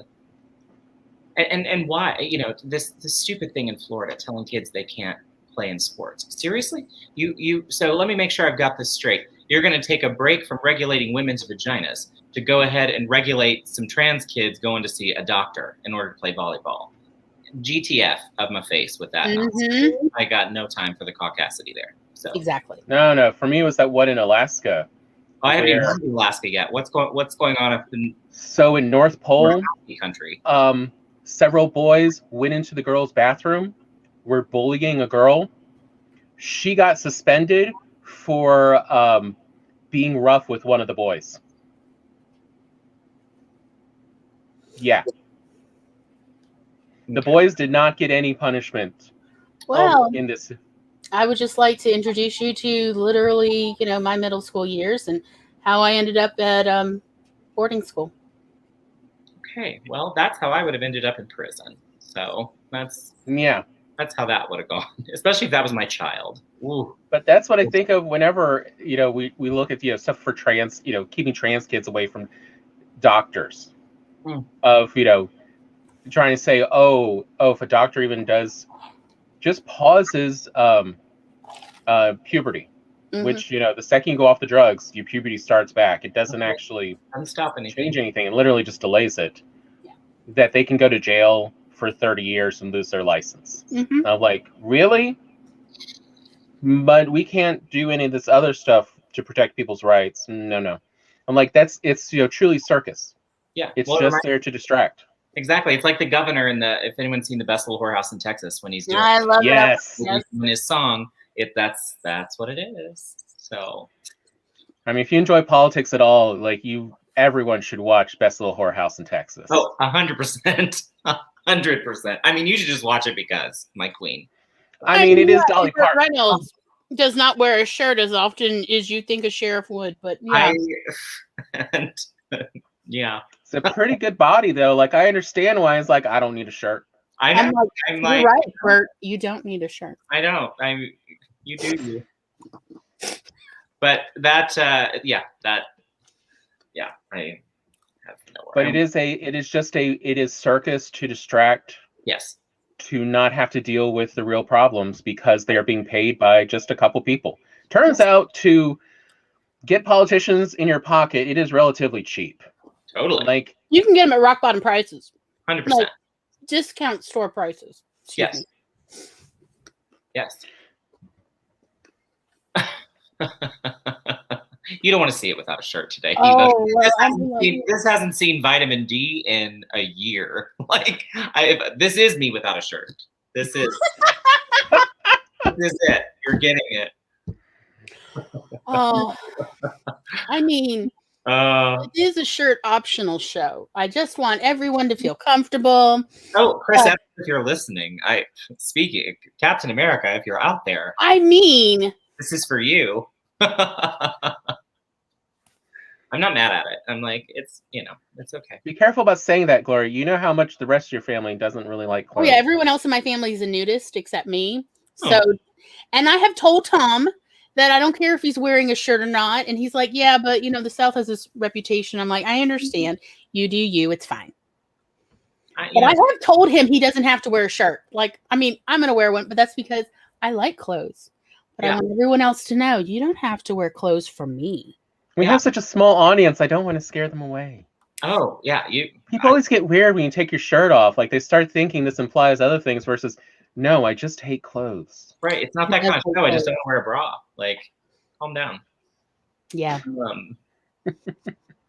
want everyone to feel comfortable. Anyway. I did not enter this discussion because of everything I saw. Yeah, I'm sure. I'm incredibly sorry.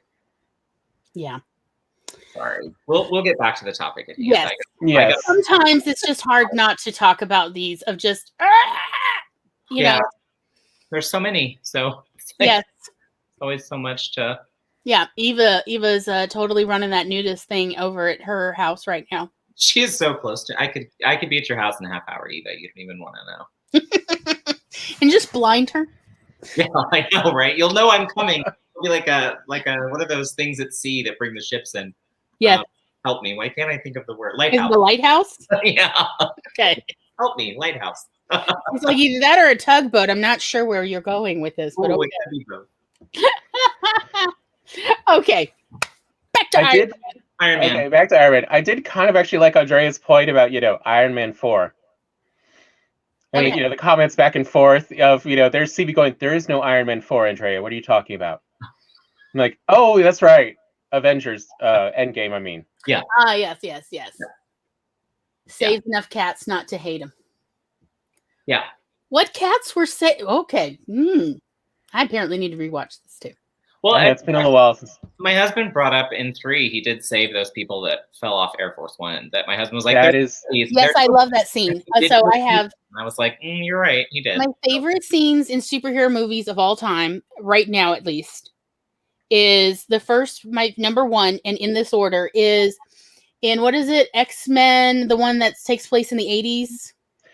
Days of Future Past. Is it Days of Future Past? Okay, in Days of Future Past, when Quicksilver goes and saves all the kids and the dog in the school. Yeah, and the pizza. Yeah. And the goldfish. Love. That is my favorite of all time.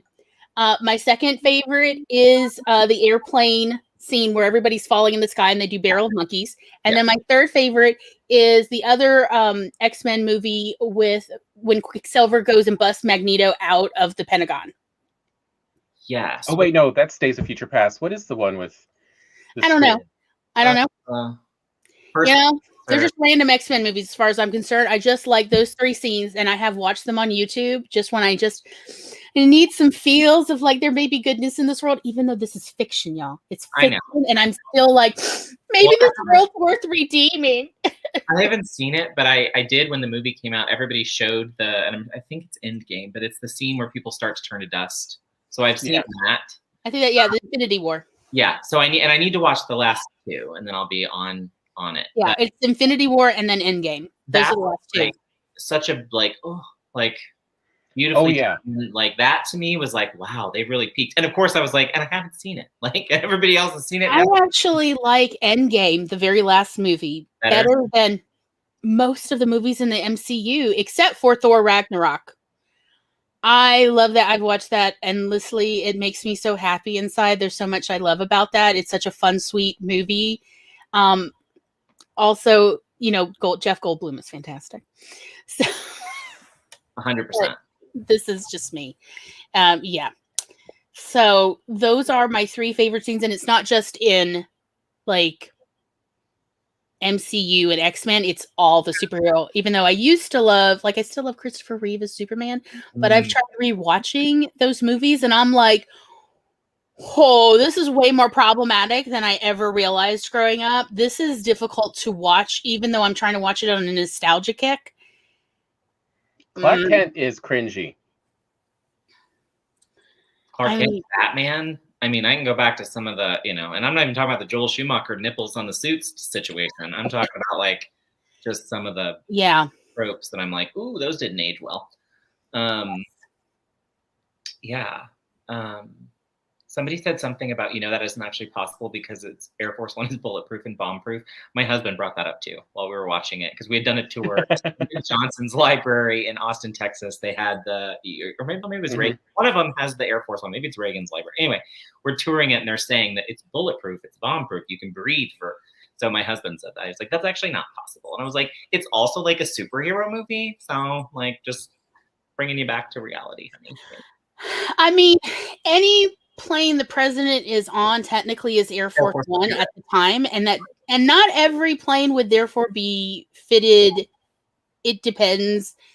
Presumably the vice president would have a lot of inside knowledge, and I always felt that the vice president character was based on Dick Cheney, mostly because of how Dick Cheney became vice president, because Dick Cheney decided Dick Cheney was going to be vice president. Fascinating stuff. Again, speaking of the third movie where we actually get realistic motivations for all the villains. Yep. Yes. Yes. For once. Yes. Yeah, Aldrich Killian was definitely obviously a problem from the start. He was always going to be a problem whether he had resources or not to do his villainous works. He was always going to be a troublesome character, period. So when he does do genuinely awful, terrible, no good, very bad things, it makes sense. And I'm not like pulled out of the movie going, wait, why is he doing that? This doesn't even, why would anybody do that? So that's very helpful. Again, like the whole, what is it? The Slattery character. Oh, Tony Slattery. No, that Tony Slattery, I think, is actually a real person, real actor. You think Tony Slattery, the no, Slattery. Spices. He was in the British version of Whose Line Is It Anyway? Remember, he was pleased. The police on the Thames were like, Tony, please stop throwing furniture into the... yeah. Yeah. And that's who I was like, yeah. But like the Slattery character that Ben Kingsley plays, I'm like, oh yeah, that's every actor I've ever met. Yeah, 100%. That definitely checks out, especially if it's an actor who has a substance problem. Oh, totally. The substance abuse problem. Yeah, that like, yeah, this checks out. This point is brilliant, and I think Eva makes it above too about they don't age well. Be interesting to see exactly how that same. We said that behind the scenes before about Tony Stark, about honestly the Iron Man movies and a lot of those, at least with the womanizing stuff, like. Trevor Slattery. Thank you. Yes. Boom. Trevor Slattery. Yes, CB is here to keep us on point. And so like, yeah, Iron Man 3 definitely worked as a story versus even Iron Man 2 had some holes in it that made it difficult to essentially keep that suspension of disbelief. Yes.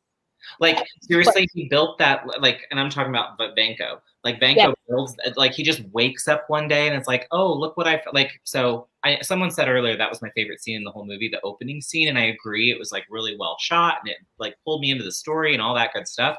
But I did have a moment when I was looking back at my notes because I was taking notes because I'm a Virgo while I was watching it. Aw, it's so sweet. You took notes. That's me, and I have them with me. Oh, do I need to make you a digital badge so you can be like, right? It's like I was really note taker. But when I was watching it or reading back the notes and thinking about it, I was kind of like, well, there's a couple of things about his story arc that just didn't 100% make sense to me. But I think the third was better. Like at least as far as I knew why the people doing the things they were doing them, even if it was brief. Like the VP's thing where he takes the call and you like realize, oh, he's one of the bad ones too. That's how the phone number got in the president's phone. Yes. You kind of think to yourself, yeah, but that makes sense. Like, obviously he's the one who benefits from the president dying. So like, I didn't need a whole, chunk of time. Well, also like, why would he be in with Aldrich Killian? His granddaughter, right, or granddaughter has something going on with her leg. Again, the ableism here. I don't want to use ableist talk, even though, like, again, we've talked on past shows about the ableism is internalized. It's a process, y'all. So if we say something that is hurtful, please know it is not intended to be. It's a mistake, and we're trying to be better. But go ahead, please call us on it. We need that feedback as a helpful reminder.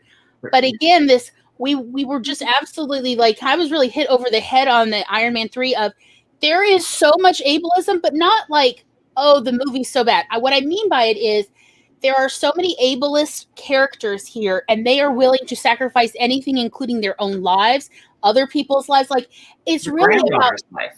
And it is the granddaughter could die. There's no proof, remember, because it doesn't always work. It doesn't always work. And also, it's incredibly painful to do this process because they're still not able to control the growth process in the first place. And the fact that, like we were talking about, this is really a form of fascism. This level of ableism. Yeah. And I'm like, if that level of ableism is fascism, then really we could all make an argument that any level of ableism is fascism, just as racism is a form of fascism. Sure.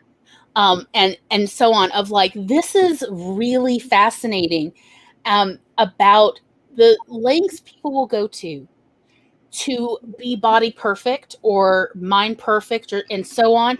What they will do is so destructive, and yet they use it as a backdrop rather than ever just calling it for what it is for the audience. And I'm like, you know what, y'all? Effective movies, effective stories, written or visual, the most effective ones, the ones that are most popular, are the ones that, are essentially you can enjoy drunk or distracted. And what that means is sometimes you just need to say it out loud, because if somebody is drunk or distracted, they won't notice it. They won't notice that subtle thread. We need to just say it, call it for what it is. Somebody, at no point does even Tony or anyone else say, the fact that they so desperately want a full arm rather than, how about Tony Stark, make me a freaking prosthetic that works, damn it. Mm-hmm. The fact that they would risk their life, they would risk all that pain, and they risk exploding. Like we saw it in the very first batch of people. I know. One of them exploded. I know. And the fact that they do this is like, this is the destructive thinking. Aldrich Killian is just taking advantage of people's desperation. I mean, if anything, he's more being an opportunist rather than, spreading ableist views so that he can get people. To me, one of the weirdest lines in there, in that whole thing of, what is obviously very ableist, is that line Killian has of, if anyone gets addicted to this, that this is somehow a character flaw still. Oh, yeah. Yep. Versus you just need it. You need it in order to regulate the body's functioning because you've done crazy things to yourselves now. That is wild. Like, I was like, whoa, that is like such a loaded phrase to say, let alone it's like, okay, so fun. I'm going to just, again, story time here. I have been an insomniac since I was 8 months old, according to my mother. And so, yes, because I've been an insomniac my whole life, I've had plenty of time to read books in the middle of the night. That's where a lot of these skills come from. It's great. And when I was going through the education program, I needed to be in schools. I had to be up at certain hours. It was very difficult to manage my insomnia and also be a functional human being. And I found melatonin. Melatonin was what I was missing in order to help my body function correctly. Mm-hmm. Years later, I was seeing another doctor, and this guy said to my face, oh, you shouldn't take melatonin because it's addictive. And I'm like, excuse me, it's a hormone. It's part of the endocrine system. You can't get addicted to hormones. He's like, yeah, you can. I'm like, that's like saying that I could get addicted to birth control. He's like, could be. Yeah. And I'm like, you were talking such nonsense. I'm going to go back to the front desk and get my money back for this. I know. I'd be like, did your degree come out of a Cracker Jack box? I literally said, where did you go? The University of Acapulco? Yeah. Do they just you just pay the money and they'll give you a diploma because you are not a legitimate those people on insulin, once they start, they just can't stop. Yeah. Again, another hormone. It's a freaking hormone. And this guy is trying to convince me that melatonin is addictive. And I'm like, it literally doesn't work that way. If you need to keep taking more and more, that says that you need to see an endocrinologist because something is not functioning. And thankfully now you have a little bit, but it's not enough. What is going on? Rather than, oh, you have an addiction. Like that kind of ableist view. So again, it is widespread. But that would be a perfect opportunity for the storytellers in Iron Man 3 to some character make a flippin' comment about this. Yeah, would have been easy. Even Pepper, who is sort of our, Virgin Mary character. She's so pure. As long as Pepper is okay with it, we must all be okay with it. Pepper is that sort of character in the movies. At least have her say something because she tends to also say all the other common sense things. But no, we pass that up, and that is frustrating. Yeah. I would say the end of 3 actually brings up, to me, a really good point about both the ableism and the legacy and how do you repay your debts, in this case for the Tony Stark character. In the very first movie, we get this comment from that heart surgeon in the cave with him. I can't remember his name offhand. Oh, yeah.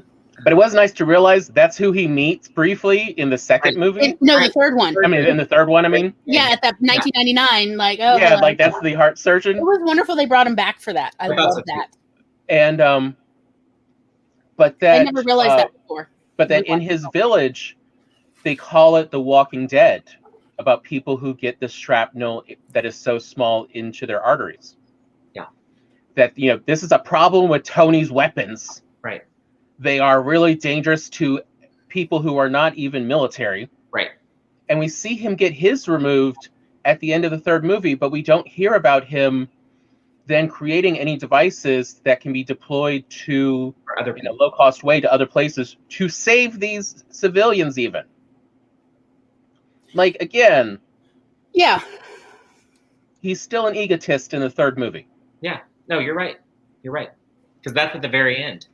That's like one of the last few scenes we see, right? Is the If he realizes, I don't want to ever live with this, why is he still letting other people deal with this? Because, it could be a day, it could be 6 years. You don't know when it's going to kill you. Yeah. I mean, this is actually a problem for veterans, for a lot of people. And it's not even necessarily so small it ends up in your bloodstream, like even larger pieces. They eventually can move, or somebody can be in a car accident and a piece of shrapnel moves, and then it's very dangerous. So this is an ongoing problem for people in a variety of situations, including like the Oklahoma City bombing. Yeah. That was a major issue. And again, why isn't Tony Stark putting his just tons of money towards something like this, or at least him even saying a comment? It would honestly take one line. I know. I think that's the beauty of movies. Yeah. Yes. We don't have to see it happen. You could just say it. It reminds me of the thing about it's what you don't say. That it's more about what you don't say for where your priority is on that front. And that there was no one around to stop and say, like, hey, did we ever think about like how this may play with like the whole needing to like grow a new leg or a new arm? Like, so, it's just, there clearly was nobody sitting in those meetings who was like, no, hey. Versus there is this cosplayer, I cannot remember her name offhand, but she I don't think if she does have any forearm, it's very low to the elbow, but she has 2 prosthetic hands now that can actually grip and function. And every time I see her stuff, all I can think is, okay, why don't they have her in the Battle Angel Alita movie? Yes, Tom has talked about this before. Because it's it perfectly blends in with that style, and would also just give some representation. And she's very attractive, so there's not. I mean, but you don't see people even thinking that. Agreed. Yeah. No. Yeah. Again, you see this ableism of no, we'll just use CG and green arms to replace, right? Or change who's lost what limb, right? So that's one of the things we wanted to like talk about in storytelling. To be a successful writer, it is not necessary to keep repeating the sins of the past. And when I say sin, I mean in the, old form of the word, where it meant to miss the mark in archery. We don't have to keep repeating these mistakes where we're like, oh, well, I don't want people to think it's too preachy. It is not too preachy, particularly if you have a character make a comment, even an off-the-cuff observation. That's not preachy. Preachy is 4 pages in on this rant as supposedly a character, but it no longer even sounds like the character. Right. That's a problem. 1 or 2, even a whole paragraph, that is not preachy. That is, especially if it seems appropriate for your character. And if it's not appropriate for any of your characters, why? Yeah. Why? Well, why are none of your characters concerned about ableism or fascism in general or whatever? Well, and I'd even say in traditional, where people might say, well, in traditional publishing, your editor, no, you can stet something. So you can absolutely say to your editor, no, that stays. Now, they can override any themes that might be problematic, but I don't think ableism would fall in that category. And I come from the school of, because I'm writing a story that's queer-centered for traditional publishing, so I'm like getting battle ready for these discussions. But I think from where I sit, I'm going to hear a lot of that while you're preaching. And I always look back at the person and say, well, that depends on who's saying it. Like, if from where you're sitting, you feel like you're being preached at by somebody, and I'm the most privileged of my bunch because of the way I look and being male. If what I have to say makes you feel preachy, imagine it coming from a person of color, for example, who's trans, let's say. How would that go down? Are they preaching too? Or is it just you're not ready to hear our experiences in our own voices. Right. Like, it's not necessarily preaching when a character is talking about their own experiences or their just genuine, heartfelt observation of, I'm concerned about this, and then they go into a sentence or two to explain their past and why this stands out to them. That, again, is not preachy.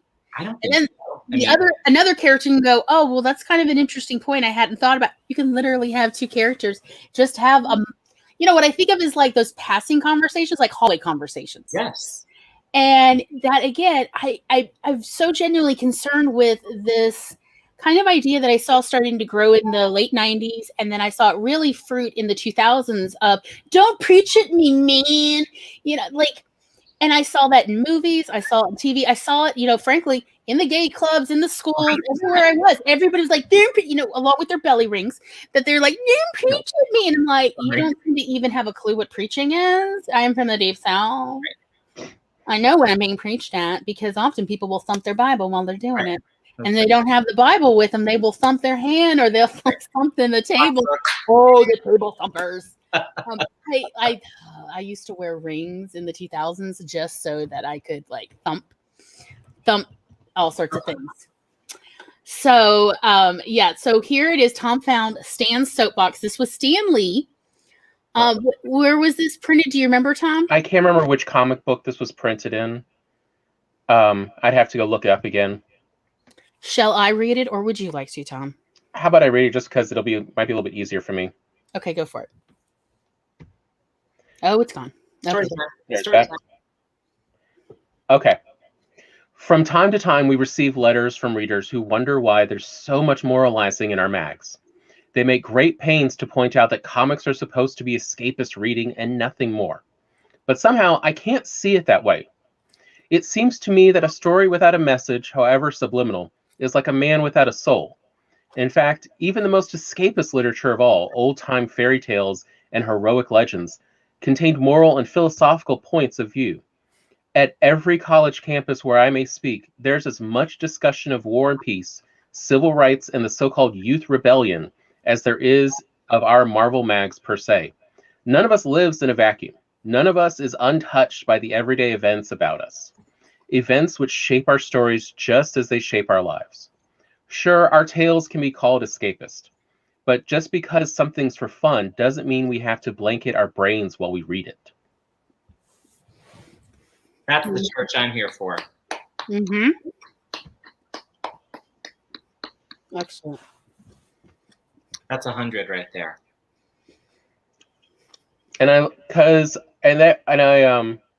Someone else posted that in response to a Twitter someone made about in the most recent Falcon and Winter Soldier. Oh. They have a little heart-to-heart, and someone was upset that it's so political and preachy and just these are the worst lines.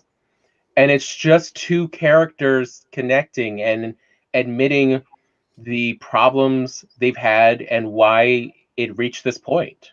They're just trying to, come back to a space of peace with each other. Messages of... Oops, sorry, go ahead. Sorry. And it was just that, the comic books have always been political. Yes. I mean, they were let's be honest, they got popular with heroes written by Jews. And the first rule Jews were still people of color back then. And the first rule of Jewish storytelling is there has to be a reason for the story. There has to be a moral. Otherwise, you've wasted the time of people. Because you're trying to show how to be a better person. So anyway, my point... I'm sorry, Tom. But go on. And I think that's mostly it. My point simply being, when I say Jews were still people of color, and there are people of color who are Jewish, I'm talking about Eastern European. Our mother didn't become white until the mid-60s. Before that, and when we grew up in the 80s in Mississippi, we were still treated as passing, meaning passing for white, not actually white. Which is why, like, our mom was so afraid of us experiencing violence. Like, there were people knifing little girls on the street who were passing. And my mother felt that we would be safer, like, among the African American community here. So I was like, my main socializing was in an otherwise all Black Girl Scout troop. I was part of a church here in town because she felt I would be safer there. She had checked and it was, a progressive church that wasn't anti-Semitic, but she was genuinely concerned for our safety all the time. Like Tom in the summertime would tan to the point of being darker than a lot of Hispanic folks. If you understand, like the color of light mahogany, as would Mom. People would keep assuming Mom was my housekeeper. Where's your mother, dear? At the playground. And I'm like pointing at her and like, no, not the housekeeper. Is your mother here though? Or did the housekeeper bring you? And I'm like, who is this lady thinking I'm talking about? And so when people said, oh, you're passing, and people would tell me as a child, you're passing, I thought they meant because of the color of my mother, not me, because we didn't actually know we were Jewish until we were in middle school, teenagers. Because Mom was trying to not raise us Jewish because she was trying to raise us away from the misogyny of the Orthodox synagogue. Yes. And so it's like when you get to America and you're still like, as a lot of these Eastern European Jews who had immigrated or grew up here, but their families were immigrated, hence like our mother's mother, you are already used to being treated as second-class citizens. Of course, you are going to be political. I hate that anytime people go, oh, well, why do you have to keep bringing politics in? It's like, do you understand? I'm existing and I'm political. Yeah, I always say that's a privilege. So the moment you think that me telling you that you need to make space for someone else at your table bothers you, that's your privilege. So I'm glad that someone says something to me like, oh, well, everything you say is so, it's about race or it's about whatever the topic may be. And I'll say, yeah, because I think that it's our job. If you look like me and you have access to things, it's my job to shut up and make room at the table and let someone else talk. Mm-hmm. And, if I walk into a room and I'm the only minority in the room, then I think at some point I should be able to tell you, hey, by the way, this little part of your story or whatever is kind of racist or kind of homophobic or, because I'm the voice in the room that can say, I can see this from a different perspective than you can. So it's the moment that when you feel attacked or like you're being, martyred somehow by like having a value, especially groups, right? It happens most often with me with writers, where we're talking about stories, and I'll say, "Hey, have you thought about this from, another perspective, or how this might be perceived?" And usually it's a white male who will come back at me with, "Well, I talked to, so and so and so and so, and it didn't bother them." And I'm like, "Well, that's funny because every heckle on my neck stood up at this paragraph." So. Like, I don't know if they were like at the Klan meeting with you or what, how this played. So I don't know. To me, I think I get what you're saying, right? It's the thing the Falcon thing that made me think. Twitter to me has been the most racist, toxic place with that whole Falcon. And I haven't watched it yet. And I've just been on Twitter and followed the hashtag and been like, what is going on with like some of the crazy things people are saying about this show? And again, when I go through it, it's at its core, it's just racism. Really, it's just somebody's really uncomfortable with this conversation that's being had that like gets them in their feels. And it's like, sit with that. Figure out why that's bothering you. Don't get on Twitter. Get in your group chat with it. Don't put it on Twitter. Like, I was actually nice to see that last episode where for once, like, there were more characters who were empathetic. Because Gloria and I, the first 3 episodes, the first 4 episodes, we're just watching this going, there's all only right, 6 why episodes in the whole show. Why is the rich white male character the most empathetic here? He's Who the villain. wrote this? He's one of the villains, and he's the most sympathetic character. Not the poor white guy, Bucky, and not the working class black guy, Sam. Oh, that tracks. So what is this shit about? Right. I'm so like. And we talked about last week. I'm sorry to talk with my mouth full, y'all. Do you? But I didn't realize that I was going to have thoughts and feelings immediately after popping a pizza roll. When it's your show, you get to, Okay. So anyway, but we talked about with the movie Soul, the Pixar movie. Oh, yeah. They had a cultural trust with like 15 or more people on this trust board. And they went over everything from the very start of this film. The moment they realized that this would be This would more than likely possibly at least have an African-American secondary character, possibly primary character. The moment that they then started this, we're going to need to set up a cultural trust. It is so obvious to me that they did not do this for Falcon and Winter Soldier. And I am so not okay. And like, it's Disney. It's not like they don't have the Disney money to pay people who could be on this cultural trust. But here we are, where still the rich white guy, the Baron, is the one that we're actually like, why is he the only good dad here? Why am I only interested in his character arc and curious where it's going? I'm not curious about the rest. And I love Sam Wilson, but the way they're writing this, and also a lot of things that are portrayed in the show are not really well portrayed in the African American experience. In particular, like I'm not spoiling anything and saying, in the very first scene, they're at a bank trying to get a business loan. And I'm like, that is literally not how it goes if you're a minority. Because I applied as a woman and they were like, you're part of the minority. So, like the law says we have to do it this way. And I had a bullet pointed presentation on why they were denying the loan that they asked me to apply for. Because it was a setup. They needed to have so many minorities apply for loans every year so they could show that they weren't prejudiced. You're not by law required to give them the loans. You're just by law required to have so many people apply. Do you see how it's baked in?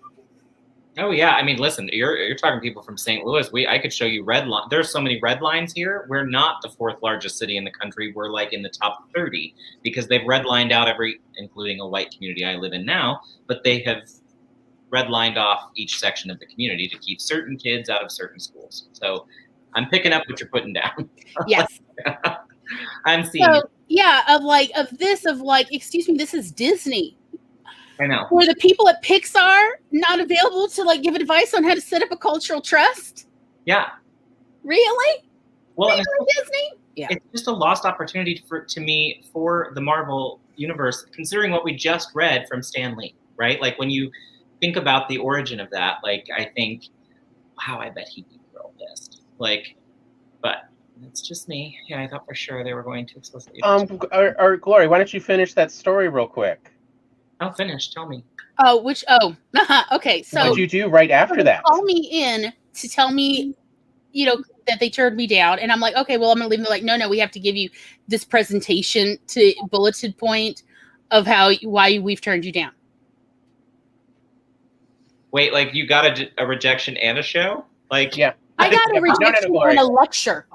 Yeah, no, Gloria. I meant the part of. Oh no! I'm getting there. Let me tell. We're getting into Act B in fun and games. Right, and I was like, that's great. I need to see a cashier, because I'm at a bank. I need to see the cashier, and they're like, oh, okay. Do you need to do some business? I'm like, yeah, I do. And I literally go to the cashier, who I actually knew, because. Yeah. We had a video store. We had an adult room. You wouldn't believe all the people who came through that adult room. So I knew everybody who at least was having a fun and, possibly exciting sex life. Exactly. And I was like, hey, so I need to close my business account. And she's like, well, that takes 3 days. I'm like, how about if I remove all the money and then 3 days later you close it? She's like, I can get you set up. And I'm like, thank you. And she's like, is it because they just turned you down? I'm like, and made me sit through a lecture. She's like, I said she was not going to be okay with this, and they would not listen to me. And I'm like, yeah. She's like, so what you doing next? I'm like, I'm about to go over to Bancorp South right now. Bye-bye. And she's like, okay, here, let me write down who you should go see. She will take care of you. And yes, I did get a line of credit when I went to the cashier who told me to go talk to so-and-so there. And they didn't make me go through some big rigmarole or anything. I took my money and I went elsewhere. But Sam Wilson and his sister Sarah do not do that. They just take it like the victims with no agency. And I was screaming to the TV and Tom of like, are you trying to tell me that in this town, which I guess is supposed to be in the Gulf, because they're... Yeah, it's in Louisiana. Yeah, it's Louisiana. Are you trying to tell me that there's not a second bank within a 30-mile drive? Are you? No, there's banks everywhere. We literally live next to Louisiana. That was our adolescent and early 20-something playground. Y'all, I know Southern Louisiana like the back of my hand. The Riviera of both. I have gotten into so much trouble there, and thankfully never quite legal stuff. But It's a family tradition. Yeah, let me tell you, they will take care of you. The Cajuns will take care of you. And like there are banks everywhere. They may be little banks, but why they took all the agency away from these two characters? And I'm like, I'm so sick and tired of this sort of Hays Code Jim Crow idea of portraying African Americans as victims of their own life rather than people who are trying to carve out a life for themselves on their own terms, like everyone does. With their own agency. With their own agency and autonomy. Like, yeah, you can decide who you bank with and you can close your account right there, or at least take out all the money. I'm like, give me all the money they'll let me take. And she's like, I can take out everything but $10. And I'm like, do that. Can I then remove that $10 from the ATM in 2 days? She's like, yeah, that's what I'm about to tell you to do. And I'm like, no problem. I was like, and when you come to the video store, let them know you have a 10% discount. I said so. And she's like, yes, ma'am. But yes, again, agency. Yeah. Now, if I can do that, and I'm autistic, I do not think well on my feet, but I knew enough. And frankly, I had enough time during that lecture of why we're rejecting you. Prove it. The worst breakup I've ever actually had, frankly. I've never gotten a lecture from somebody that either I was breaking up with or they were breaking up with me before. A lecture with it was a PowerPoint lecture of it's not us, it's you. Yeah, because and they're like, it's not that you're a minority, but it kind of is, in that systemic sexism has prevented you from rising faster, we think, and that's why we're not giving you a loan. I'm like, are you literally blaming systemic sexism? I could never have sat through it. I'd have been like, I need you to make it make sense. So autism, like the real problem is a communication disorder. Right. And I felt like socially strapped into this, but also I felt like, I'll just sit here and let this roll over while I figure out my next 3 moves.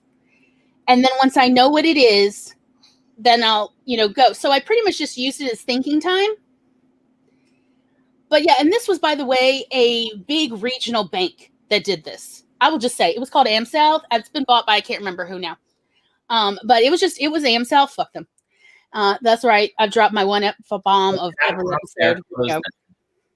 So yeah, but like I used the sitting time, the lecture time of why they're breaking up, with me, to figure out what was I going to do. And I was like, well, first I'm going to go empty my account, and then I'm going to go over to Bancorp South, because at the very least they can have my money, because we were actually a very successful video store. Yeah. Relatively speaking, because no one at our store did drugs. And you were in Mississippi and you had an adult room, so I know you were popping down. Oh, yeah. People were trucking through, stopping by, and you had to sign. Every year puts out that list of like what's the most popular searches from each state, and I'm always looking at you guys down there in Mississippi and Louisiana, because you all get into some freaky shit down there. Yes. Also, the fact that with our store, if you needed to return anything for like being defective, like a video, we didn't take adult toys back, but if you needed to return a DVD saying it was defective, you had to sign for your receipt before you left the building when you bought it. And I'm thinking, this is a $20 DVD. Who cares? If you're like a big name person, of course you're not going to sign for it. Honey, let me tell you, all the cheapskates who I have, like anytime a clerk got somebody who was a real name, their receipt went in a different box than everyone else's receipts. Just in case, like when they threatened to close the video store for a variety of trumped up reasons. Like, hey, go find the governor's receipt for me real quick. Thank you. Yeah, I may or may not have such things, including national legislatures. Oh, come on. What's black? As well as national business people and national law enforcement. I believe that. Because, and then, of course, all the local people, local pastors, minister. Yeah, I know. Yeah, the whole thing.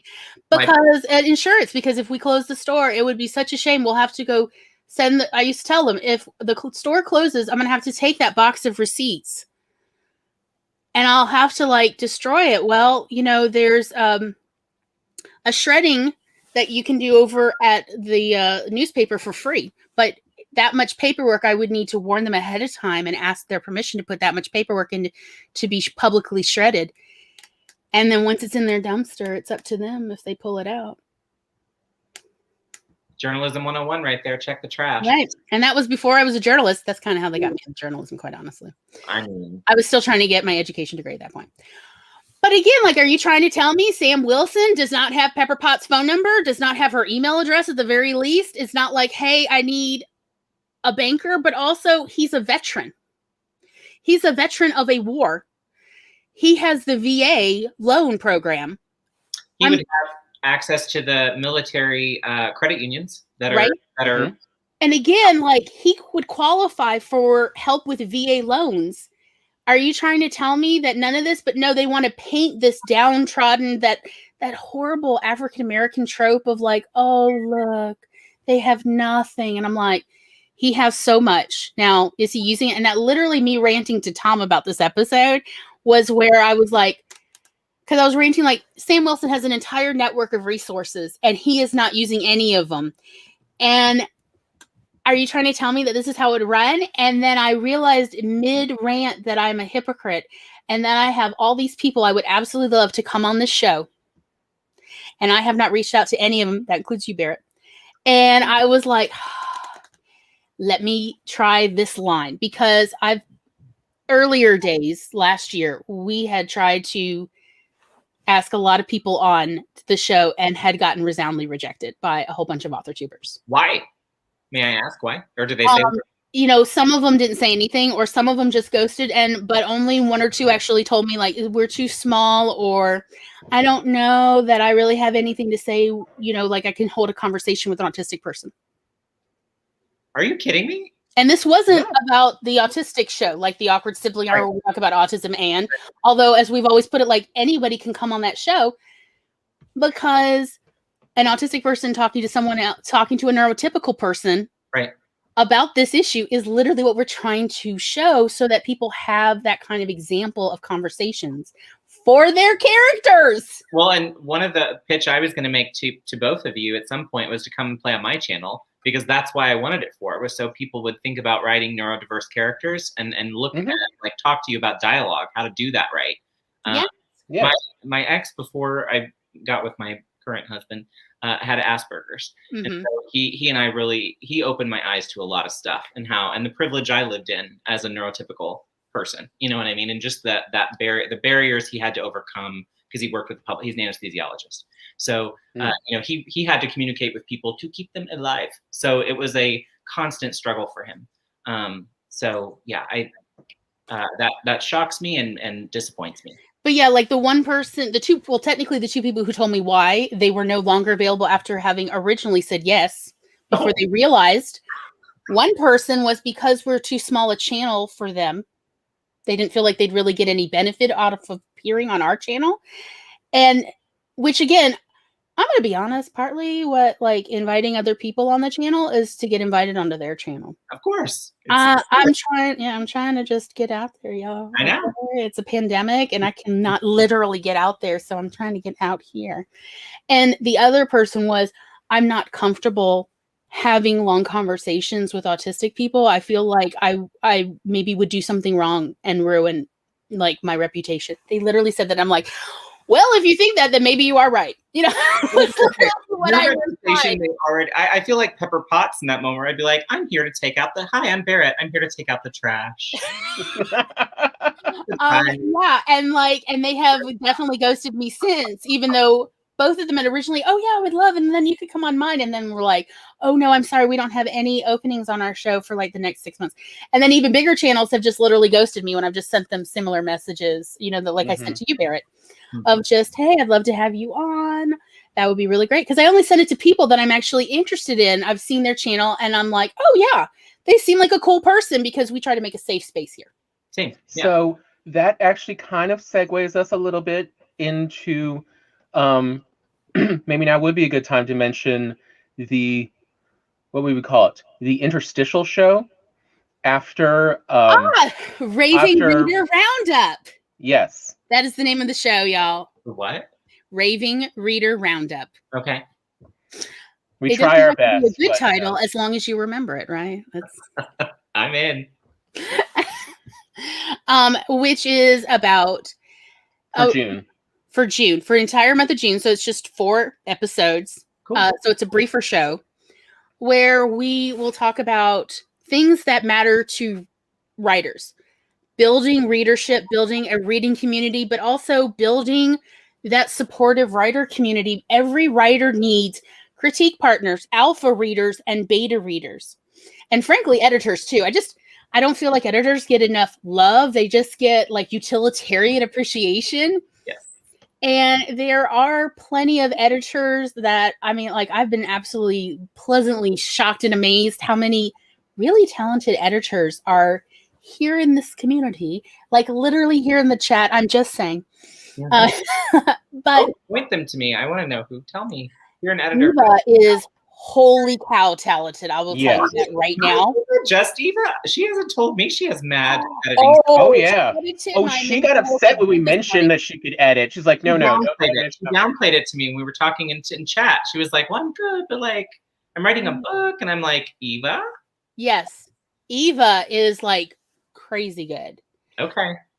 Yeah, like I just want to point out there's some really good people. I don't want to embarrass anybody else, but I mean, I'm maybe saying that there's a lot of names here in the active chat right now that I consider at the very least, maybe they would be willing to admit they're good alpha readers, like Haley and Megan and Nia, and CB, who I adore. And Agreed. As well as like Grayson is a very good editor. I understand he doesn't always have the time and energy for people, but when he does, it's like, oh yes, I don't one day dream of bribing Grayson to help me with my stuff. So anyhow, we thought let's do a short show for the month of June. Sure. Hi, Priestess in Red. Sheltering, like sheltering in place. I'm not sure.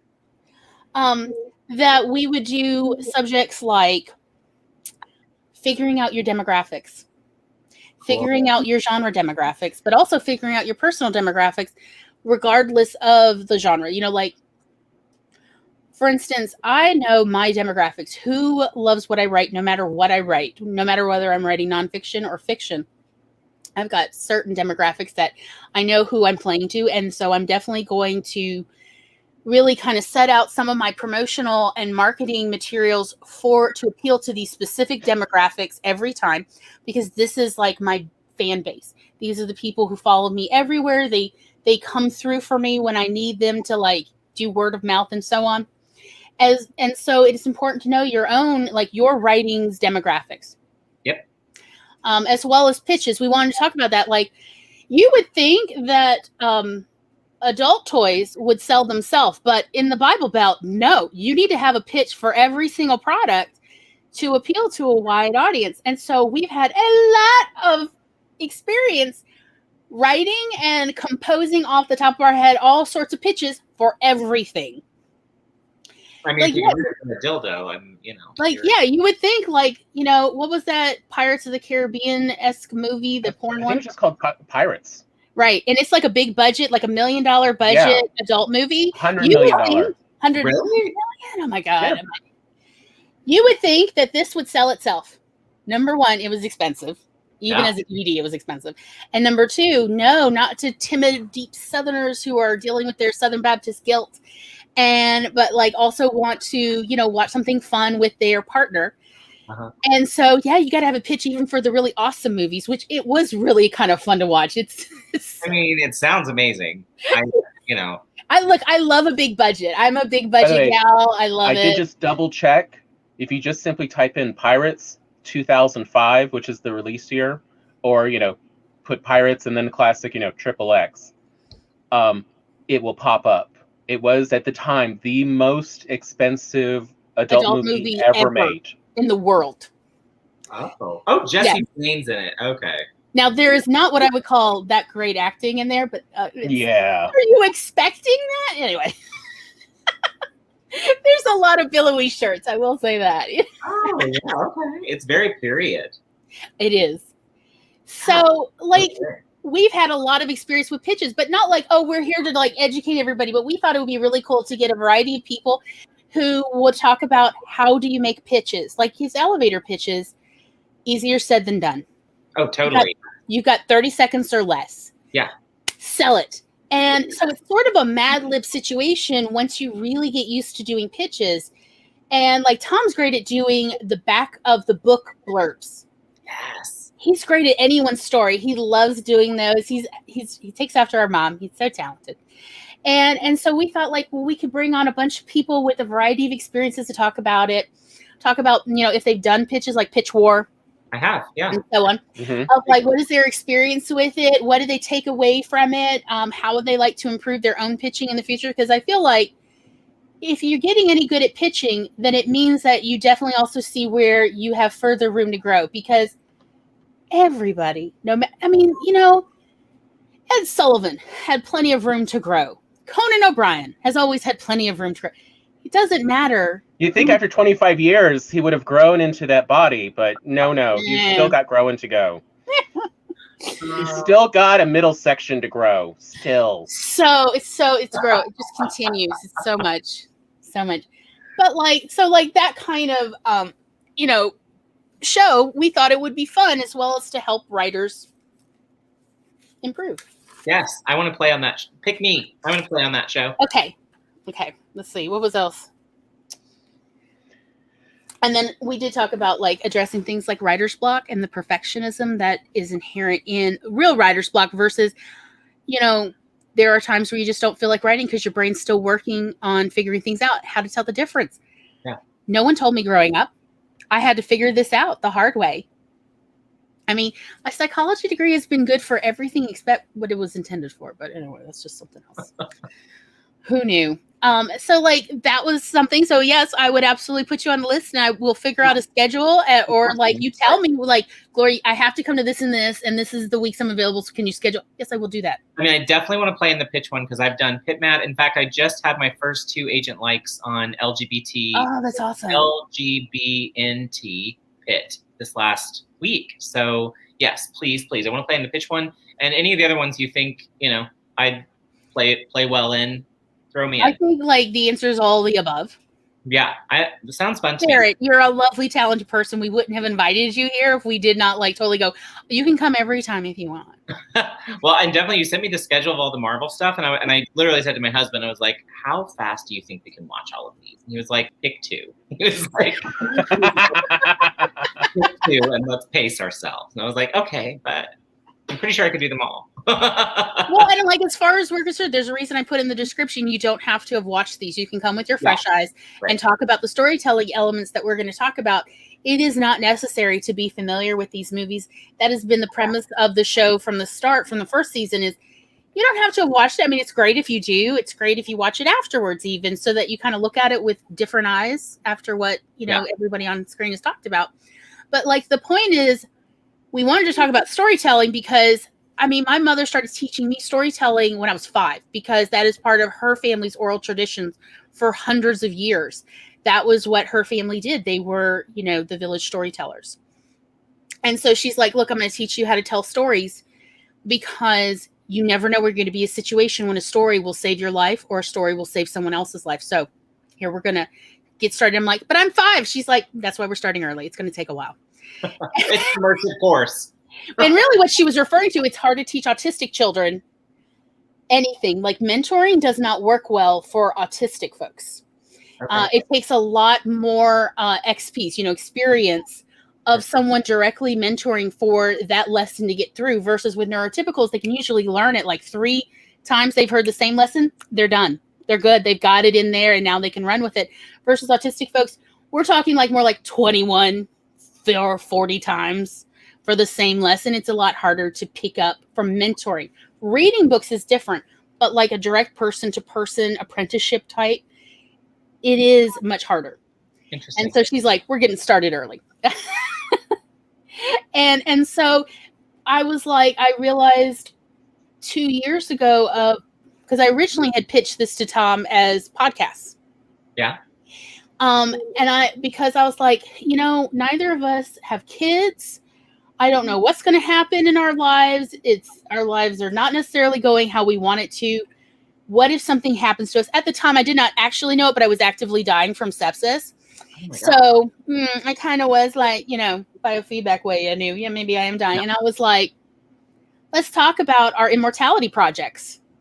I think that we need to offload this knowledge that we have. We have literally centuries and generations of knowledge about how to tell stories in any form, off the cuff, to save a life, to, get yourself out of trouble, to get someone else out of trouble. We have all this knowledge. I don't want to die with this. I want other people to have it. Because what was the point of all this if not that? And this was before I realized, hey, I could always independently publish. I was like, yeah, there's nothing about me that's mainstream. Publishers are not interested in me. I already went through all the rejections back in the early 2000s, and I'm like, also, whatever. Yeah. Well, so I was like, definitely watching this stuff, even the last 3 months with neurodiverse people and traditional publishing, with some of that's been going on lately. That's like, ooh, we got some problems there. Like everything else in traditional publishing. So. To say the least, yes. And so that was like our goal with this was the Awkward Sibling Hour was to give examples of autistic people. Tom and I have known each other all of his life. I'm 3 years older. And us talking where we don't mask as much. Yeah. We're still masking a little bit, but we're not hardcore masking like I do when I'm by myself, like out in the world. Yeah. But to give examples of two autistic people not masking much, talking to each other and talking to other folks about a variety of subjects, to give that so that if there are any writers who want to just get a lot of data on, well, what do autistic people sound like when they talk about stuff? Yeah. That is a legitimate concern. Sure. When at most only 2% of the American population is eligible to be qualified for to be diagnosed for autism. I didn't know that. I didn't know it was that. Yeah, the CDC recently came out with an updated. It's like 1 out of 52 or 56 people, men, women, and children, whether they're diagnosed or not, that they would be eligible to be diagnosed if they were correctly diagnosed. Fun fact, a lot of women who are diagnosed with borderline personality disorder are in fact actually autistic, and it's a misdiagnosis. Really? Yes, like a lot of women. Either there's two wildly different diagnosis, like just totally different things, I would think. But it, on the outside, looks the same. When you are an autistic woman trying to function in a neurotypical world, you're going to appear like I can like you just fly off the handle a bunch because it is so patriarchy. I'm sorry. The patriarchy will destroy your soul if they get a chance, right? Bad. I mean, I understand your privilege was talking, so I was speaking to it of like, no, you're right. Patriarchy. It's infuriating. Honestly, when I had a regular corporate job, all I used to do was like imagine setting other people's cars on fire, not with them in it, but them walking out at the end of the day and their cars in flames, and it just made me feel all good and warm inside. Not because I hated them, but because they would say such horrible things to me and not realize how heartbreaking what they're saying is. And to kind of give you a situation that's easy to imagine of what would happen is you're not sure how to process it. All of a sudden you develop selective mutism, so you're not expressing yourself, and you're not able to defend yourself. And so you just have this blank face, and everyone thinks, oh, well, they're fine because they're not showing even an aggression or regression behavior. So obviously it's not affecting them. And then once, a little bit later, your brain does process it, whether it's, at the appropriate time or not, all of a sudden you'll see all the full reactions because now know what you're thinking. And so, but to other outside people, it'll look like just all of a sudden there is this, switch flipped and they're suddenly angry. Yeah. Yeah. And it took a while to process that and to understand what, the internal feelings were and views. So like the two things autistic women have in common, or like are common, I would go with tropes, is either someone got diagnosed with borderline personality disorder, like in their early to mid 20s, maybe, and then only found out in their early to mid 30s or later that in fact, no, they're autistic, not borderline personality disorder. Or, and it's not an or, but it could be both, is at some point, probably late elementary or middle school and on, they have felt like an alien. And they will probably joke about being an alien. when I was in middle school, I used to tell people I was from the planet Jupiter. It's because it is like, as a female, like there's what I call the female collective, which is probably more like white women, but this like push to conform, be part of it. So all the other females will coach you constantly on how you need to behave, what you need to say and not say, how you need to do your hair, makeup, and so on. And you're like, every time you hear it, you're like, I really do not fit in here. I am masquerading. And you may try to tell people when you're a kid and everybody's like, oh, everybody feels like that. You'll grow up and you'll find your place. And it's like, that is not explaining how I feel like an alien among people who say I should feel at home. I don't feel at home. And so that is like the two most common things that women who are autistic, before they get diagnosed, either had. They had one or both of those experiences that they've been saying to people for years they're an alien, they're from another planet or from another galaxy or whatever, and or diagnosed with borderline personality disorder. Interesting. Yeah, it's kind of wild, isn't it? Yeah, it is. First of all, I am going to reach out to you because I do want you to come play on my channel because I get really Virgo about it, and I'll do a full outline that I'll email to you in advance so you can read it. But, look, as a teacher, I love it. I know, right? Well, I was PhD. I was hoping to teach older kids, so same-ish mindset. Yeah. But I do want to have you guys on, and I do want to send you this in advance so you kind of see it and think like, oh, we need to add this. Like that's something, for example, I would never have found or have known, right? Mm-hmm. So like that is a great example of the kind of thing that I want you to say, oh, make sure we talk about this, or because that's essential. Yeah, and I mean, like for instance, 75% of the people diagnosed with borderline personality disorder are women, versus 75% of the people diagnosed with narcissistic personality disorder are men. There's more going on here that the psychology world is not yet adequately able to recognize. I believe that. Especially when so many women are being misdiagnosed with borderline personality disorder when in fact they're autistic. That says to me like both of those diagnoses may have more going on. And again, like the thing I would say about Asperger's is there's a difference between men with Asperger's and men who have Asperger's who are also assholes. Well, mine was a doctor, so he was the second one. Because I've read so many memoirs from men diagnosed as being autistic or Asperger's, since we don't use Asperger's anymore as a diagnosis, but who are like, it's just my autism. Like, no, you're being an ass. There's a difference. Yeah. And the fact that you're not able to recognize it says more about home training than autism. Please stop ruining autism for the rest of us. Yes. We're not all assholes inherently, although we're definitely great at missing cues. So, and again, that mentorship problem, that's where there's this gray area of assholery. Yeah. Because the home training is essentially requires more intensive home training. Yeah. So it's kind of interesting, but anyway, I know nobody was expecting to talk about autism today, but here we are. Hey, you want to see a case in point of how about my comment I just was making about some of the doctors CB has dealt with? Yes. They sound like morons and not very intelligent, but that's just me. Yeah. I'm like, just the assholery, just, it comes natural. I mean, yeah, I could go on about doctors. Oh, by the way, I've been trying to, I keep meaning to, and I haven't been able to check and find out, but I did see recently some interesting signs about autism. And I came across one that I thought you would enjoy hearing, Glory. What's that? Female autistics tend to look younger than their age. Ooh, that is actually rather interesting, because in our family, everyone has baby faces.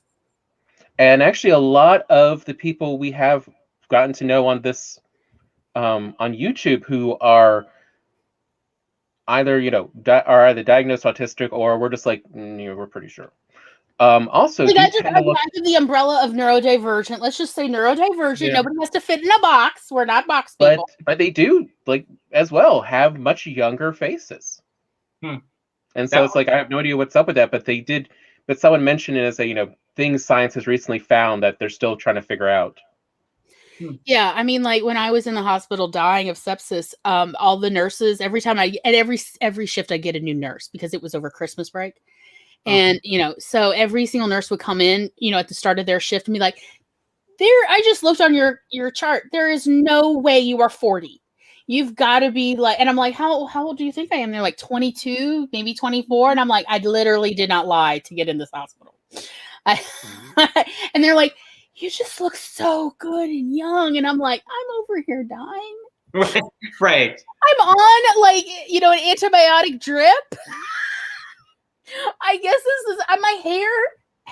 2/3 of my hair had fallen out, and they're like, oh my God, he could not be any older than 22 or 24. And I'm just thinking, how haggard are the 22-year-olds y'all are looking at? Okay, that was a bad, like, they are very old looking, like, ooh. But like, that's just has to do with, I'm looking in the mirror going, oh, I look haggard to me. But again, they didn't know what I looked like the rest of the time. And because when I worked at the public library, when I was a librarian over there, people kept asking me, oh, so when are you graduating? I'm like, I already graduated with my bachelor's degree. I'm not sure if I'm going to go for a master's yet. And they're like, oh, we thought you were graduating from high school soon. You think they made me a librarian and I'm not even graduated high school yet? But I'm in high school? You think I'm working full time and somehow getting my high school diploma at night? How's this working? In school. Right? Well, I will say most of these people only came in after school hours anyway. So, but like, yeah, even the kids were like, oh, I thought you were like just graduated high school. And I'm like, you're literally a junior in high school and you think that I'm like a freshman in college? Yeah, I wish I had that problem. I never had the baby face thing. I always had the people thought I was much, much older. Barrett, you're full of shit. No. I'm looking at your face right now. True story. Well, with lighting. I'm like, Barrett, if you want a compliment, you look lovely and so cute. Have you finally been getting enough hydration? Which you can see behind me. Yeah, and I was about to say, and I put on some cream before I sat down. So adorable. But, dude, I'll just give you compliments. You don't have to dig for it. You look amazing. Shut up. Okay, well, your check's in the mail, so. You don't look haggard or anything like the young check today. I mean, but yeah, anyway. Oh, you look 41 your whole life, Barrett. Well. It's a good age on men, I think. I actually think like late 20s, early 30s is like really where men go, meow. I'm in my late 30s, so I'm getting to that point where I'm like, men in their late 30s to 40s are having a new moment. Where so you and Tom are about the same age then? Oh, yeah. Yes, we are close to the same age, I think. I'm 38, my husband's 40. Yeah. Tom, aren't you 38? Let's see. I think so, maybe. Yeah, I'm 41 now. I try not to think about my age because it's been a rough couple years. I just don't want to think about it. Okay. That's fair. He says this, and the graying temples went away, so he's also full of shit. Oh, he looks so good with his graying temples. He looks I love a little salt and pepper hair. Yeah, it was looking really good. I was like, ooh, I'm about to have to get a baseball bat to beat the women away. Who was the Marvel guy that had like the weird salt and pepper that just happened right here? That's Mr. Fantastic. Fantastic Four. Franklin, Richards, not Franklin. Reed Richards. Yes, Reed Richards. Yes. Yeah. Yes. No, I was like, wait a minute, who was it with the hair right here? Yeah, Reed Richards. Well, Priestess in Red looks 15. So, we'll be picking you up for the after school events. Yeah, the only time I didn't get carded in my 20s was when I was with my then husband. And it was because he looked so old that people were like, oh, surely she's of age. But anytime he wasn't around, I got carded. Like, I still get carded actually now. Oh, no, Gloria. Remember, we had to deal with this. Mississippi has a, I forget what it's called, or at least Don't at the take away time. my compliment, you bastard. No. They didn't think you were older. They still thought you were that age, but because you're married, that's right. Mississippi you has get the that rights law. of the older spouse. So, like, when two people are married in Mississippi, and this is a real old law, by the way, but technically it's not still in the books and enforceable. When two people are married, no matter if, like, she's 13 and he's 50, the legal age of the young one is the equivalent to the older one in the marriage. Help me. So that's how 13-year-olds can drink in bars in Mississippi, and it really does happen. And we would get into big arguments at the video store because I'd have 13, 15, and 16-year-olds try to come in to go in the back room, and I'm like, there's no way on God's green earth But I'm married to a child. 60-year-old, so. And they're like, but here's my marriage certificate. And, he's coming in. I'm like, he can go back there. You cannot. I do not care what the law says. Come and sue me for it. Yeah. I wouldn't serve a beer to that kid. I'd be like, no, sorry. And not a single sheriff would actually enforce this one. Because I'm like, I am not about to let a child in high school go in the back room, even if they're like, but at home, he's going to let me watch. I'm like, that is not my business. I do not have control over what people are doing in their home because it's called free will. Yep. And I'm not here to get in the way of that. That's between you and your mother. Your agency is your business. Right? But yeah, like that's true. Like they never carded me when I was with my ex. I just thought it was because he looked so old. He really did. That law is troublesome. So it is so problematic. It's welcome so to the South. Yeah. But yeah, like I still get carded now, and I'm like, yes, this is a humble brag, but I'm gonna go there because I could do with a little, Yep, I'll take it. You are beautiful. I told you at the top of the show. Oh, and you even saw me without most of my makeup on. Yeah. No one beats a face. Like you look lovely, Barrett. Look, the real reason why I keep this facial hair is because I look in my 30s at least. Without it, I still get carded. You both have baby faces, so I can totally see it. Well, I hope everybody has enjoyed Autism Baby Face Talk and the round circle of compliments. Everybody looks amazing. And Barrett, I really do mean it. I'm not trying to just be nice. I'm not good at giving, those vacuous, nice compliments. Oh, you look lovely. Yeah, I mean that sincerely. I wouldn't say it if I didn't believe it. You really do look lovely. I mean that sincerely. I just want you to know that, just for the record. Well, thank you. And though it's truly a backwards one, nice application of the hydration. I could see when she had you zoomed in. Yeah. Like it does give you a nice little sparkle. Like you have to tell us what products you're using. Maybe that is nice. In that my husband, before I went on, he's like, "You have to put something under your eye." Okay. The backhanded compliment here. I'm 42. I love my gray hair. I can't wait. I'm ready for my gray hair. I want my Anderson Cooper. I've gotten some gray since I got out of the hospital. I started growing some gray, and at first I was like, and then it shines so beautiful. Because I was like thinking, why am I feeling this way? That's weird. I'm normally not ageist about this. And I realized, like, if I were a character, how would I describe me as a character? And I would describe the character's hair as looking like threads of silver had been sewn into her dark mane. And that was literally how I would have described it. Because our gray hair, when we do have gray hairs, really are bright, on their own. It's kind of odd. Like it really looks like metallic. Eva's right about that last comment.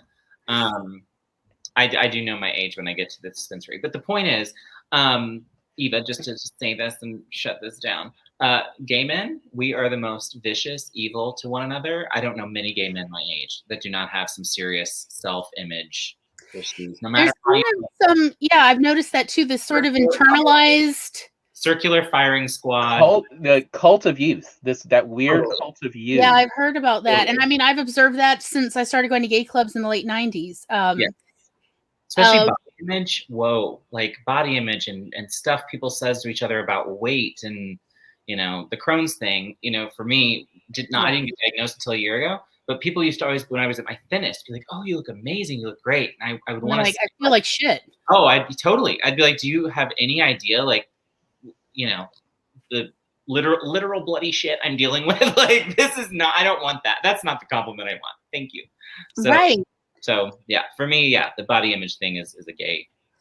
Yeah, I don't know. I wonder if it's some sort of internalized, like something like our mother used to do with us. And we used to ask her, why do you talk to us this way? Like, I mean, she would really shit talk us. And I'm like, why do you say that? She's like, I'm trying to desensitize you so that if anybody else ever says things like this to you, you will not give them the pleasure of seeing your shock, your hurt, your reaction. I'm trying to desensitize you. And I'm like, I think it's a really messed up approach, Mom. She's like, my mother did it for me. Everybody, because Mom grew up in a Jewish subdivision outside of Detroit. She grew up in Southfield and Deerfield. And she's like, no, that's how all the Jewish mothers in our neighborhood were. I assume all the, Ashkenazis are like this. And this is what we do. We want to, desensitize our children to the absolutely hateful, hurtful, horrible things that people will tell you on the street. People will tell you after you thought that they were one of your best friends, and then they will tell you terrible things. That is how people do. And that is how my mother said, this is how people treat Jews.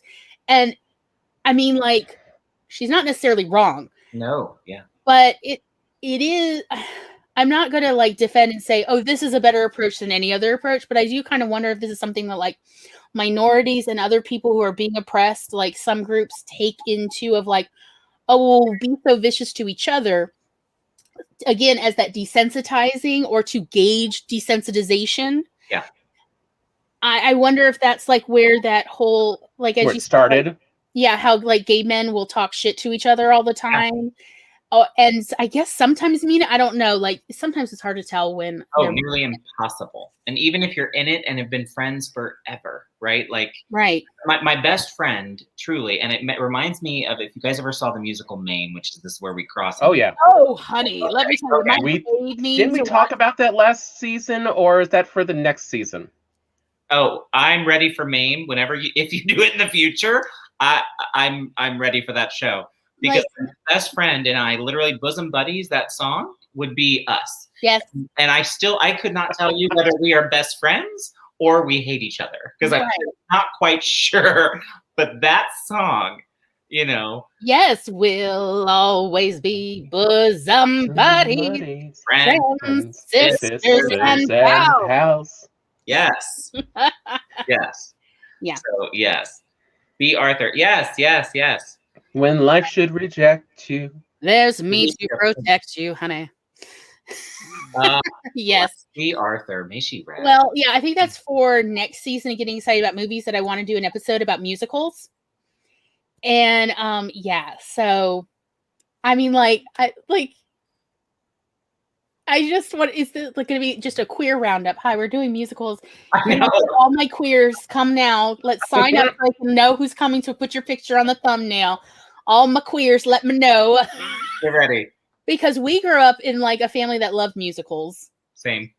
And in fact, that was how like our father communicated with us, and like I communicated back with him, would be through songs. So, and we did talk about this on one of the episodes of Awkward Sibling Hour about sort of like before there were memes, that this is how like when I would have a hot idea, like, oh, it's just something that occurred to me, and Dad's like, what? And I'm like, it's easier sometimes to sing it. So I would sing, I've got the horse right here. His name is Paul Revere. And there's a guy who says if the weather is clear, can do. This guy says the horse can do. And so Dad would then say, tell me the idea. And that was like how, get through that communication barrier, because like sometimes the words just won't come when the emotion is already there. Yeah. And so in our family, we'd often communicate through musical songs as a way to, get through that barrier without feeling so frustrated and trapped in our own heads. Sure.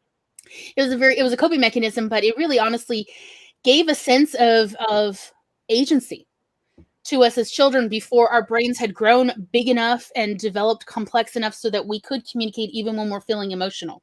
Interesting. And I wonder if, why the music, it's got to be a different side of the brain or something? Different part of the brain. The music part is a separate section from the regular verbal section. Interesting. And so that's why stutterers don't stutter when they sing. That makes sense. And so they'll recommend that. Which again also runs the family a lot. Yes. Nobody very strong stutters. Except for me till you were 7 years old? Yeah. Such a serious stammer. Like nobody. They used to have me come in after school for Tom's speech therapy classes or, one-on-ones, because the speech therapist couldn't understand him. So it's hard to communicate about things. Yeah. So I'd have to come in and essentially chaperone it or really translate for him. I do not know why other people can understand him. He made perfect sense to me. Totally. I think it's just weird. The drawing is interesting because I bet it's similar. I bet that's a similar. Yeah, another way to get through that. Yeah, the amygdala is not quite grown enough for any child, but particularly when emotions are felt so strongly, the verbal section just gets haywire. It's like a storm in there. in that moment. So that's why we can communicate great, calm, logically, but the emotions there. And then it's like, well, yes, I do relate to Tony Stark. I too would occasionally like to slam a door. I may have broken things occasionally. I try not to throw well, is what I'm saying. Like I've gotten good at throwing things at the couch when I'm just feeling it. Yep. So yes. But yeah, we will be doing a musical episode. I guess I'll do a queer call out. No, I'm teasing y'all. Not have to like be queer to enjoy musicals, but it helps. It helps. I mean, it's my love language. So. Yes. That and track changes. I always tell people track changes and musicals are my love language. Like that's all you know I love you when you get a what are track changes? Yeah. In Word. So in Word, when you're editing, you can go to the review tab and turn it to track changes. And so then if I leave you messages, okay. It comes back as like red down the side of your document. And like for me, there's nothing better than when I meet a new CP partner and hand them something and I get it back and it's all in red. I'll write them, like they'll send me some email like, well, I hope I didn't do too much. I'm like, I want it to bleed. Like, you and Eva are gonna get along great. I think I saw her say you just don't know it yet. Which I'm like, but you two speak the same language. She said, stop hitting on me. Okay. I can't, I'm yes. But yeah, like when she edited Mabel Woke Up Dead this morning, it was all these little boxes because it was in Google Doc.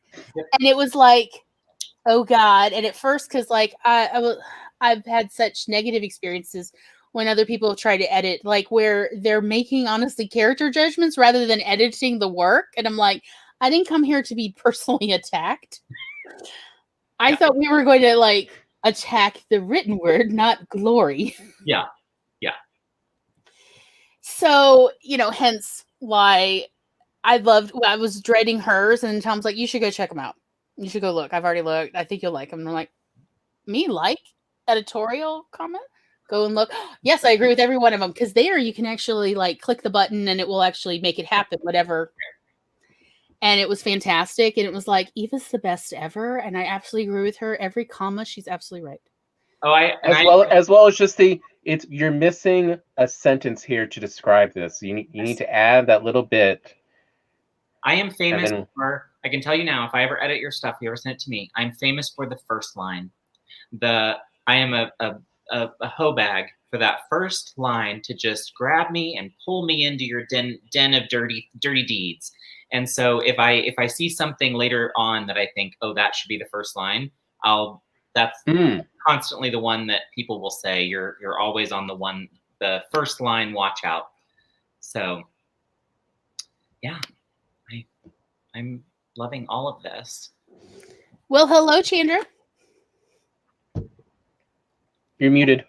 You're muted, sweetie. There we go. There we go. How are y'all doing? Hi. Good. You're doing good.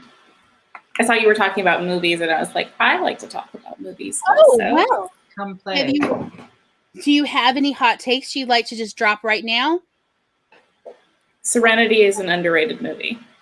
Interesting. I mean, my favorite line is, his head will collapse. I'm like, I feel that. I feel that when I brush out my hair, and I'm like, yes, I could see where a child might think that. Yeah, and of course, I love the adorable engineer. Oh, boy, yes. I have a crush on the engineer. Everything's shiny, Captain. She's just so cute with her. Okay, anyway, I'm gonna get off that. Yes. Okay. So anyhow, Iron Man. Do Chandra, instead of just an intro, should we just wait to do an outro since we are wrapping up? Or oh, sure. I did not realize we were wrapping up. Are we wrapping up? I'm not sure. What is happening? I'm gonna have to feed my husband soon, but you can be relief. You can tap me out. We can like. All right, wait, high five. Oh, yeah. Other side, Chandra. We're not that coordinated. No. Obviously, this wasn't rehearsed. I'm directionally challenged to begin with, so this is excellent. What was it that Chidi said? I have directional madness or something. Do you remember that from The Good Place? Where he's like, well, I happen to actually have directional insanity. That's it. I don't know what it is, but I'm sure I have it. When Ted Danson's character recommended that Chidi take up map making as a hobby, in The Good Place, and he's like, "Thank you for the note. I actually had directional insanity on Earth, so I don't know that this is going to work for me." I loved it. I really should continue watching that show. I started watching it with my brother, and then he was not supposed to continue watching it without me. The betrayal. Yes. Mhm. Yes. We're I'm still not over it, honestly. Oh, I wouldn't be either. But look, at least it has finished. And, unlike so many things in the last decade, we can actually say The Good Place does actually finish pretty well. Yeah. I know that you're not making a specific reference to something. I don't want to spoil it. There are so many things to reference of bad endings. Could it be something about thrones and... There is no Iron Anniversary for that piece. Toy Thrones? It's dead.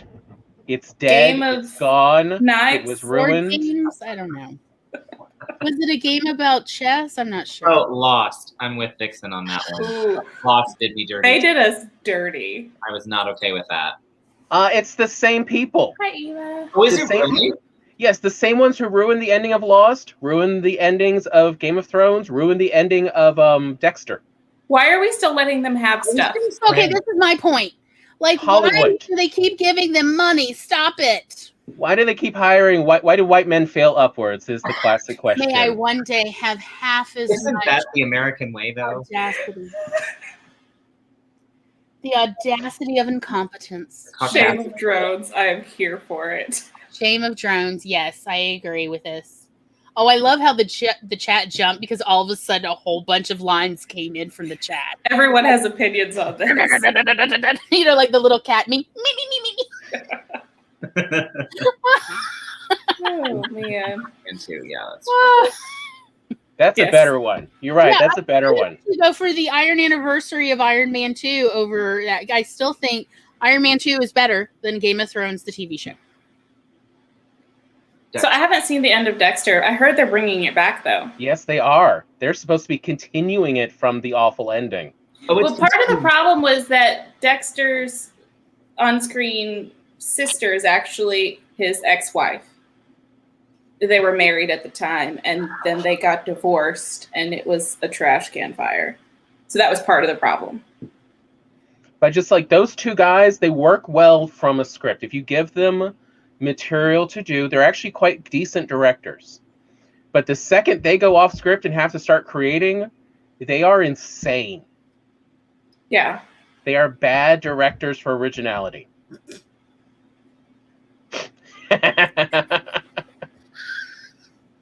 I purposefully didn't watch them. So.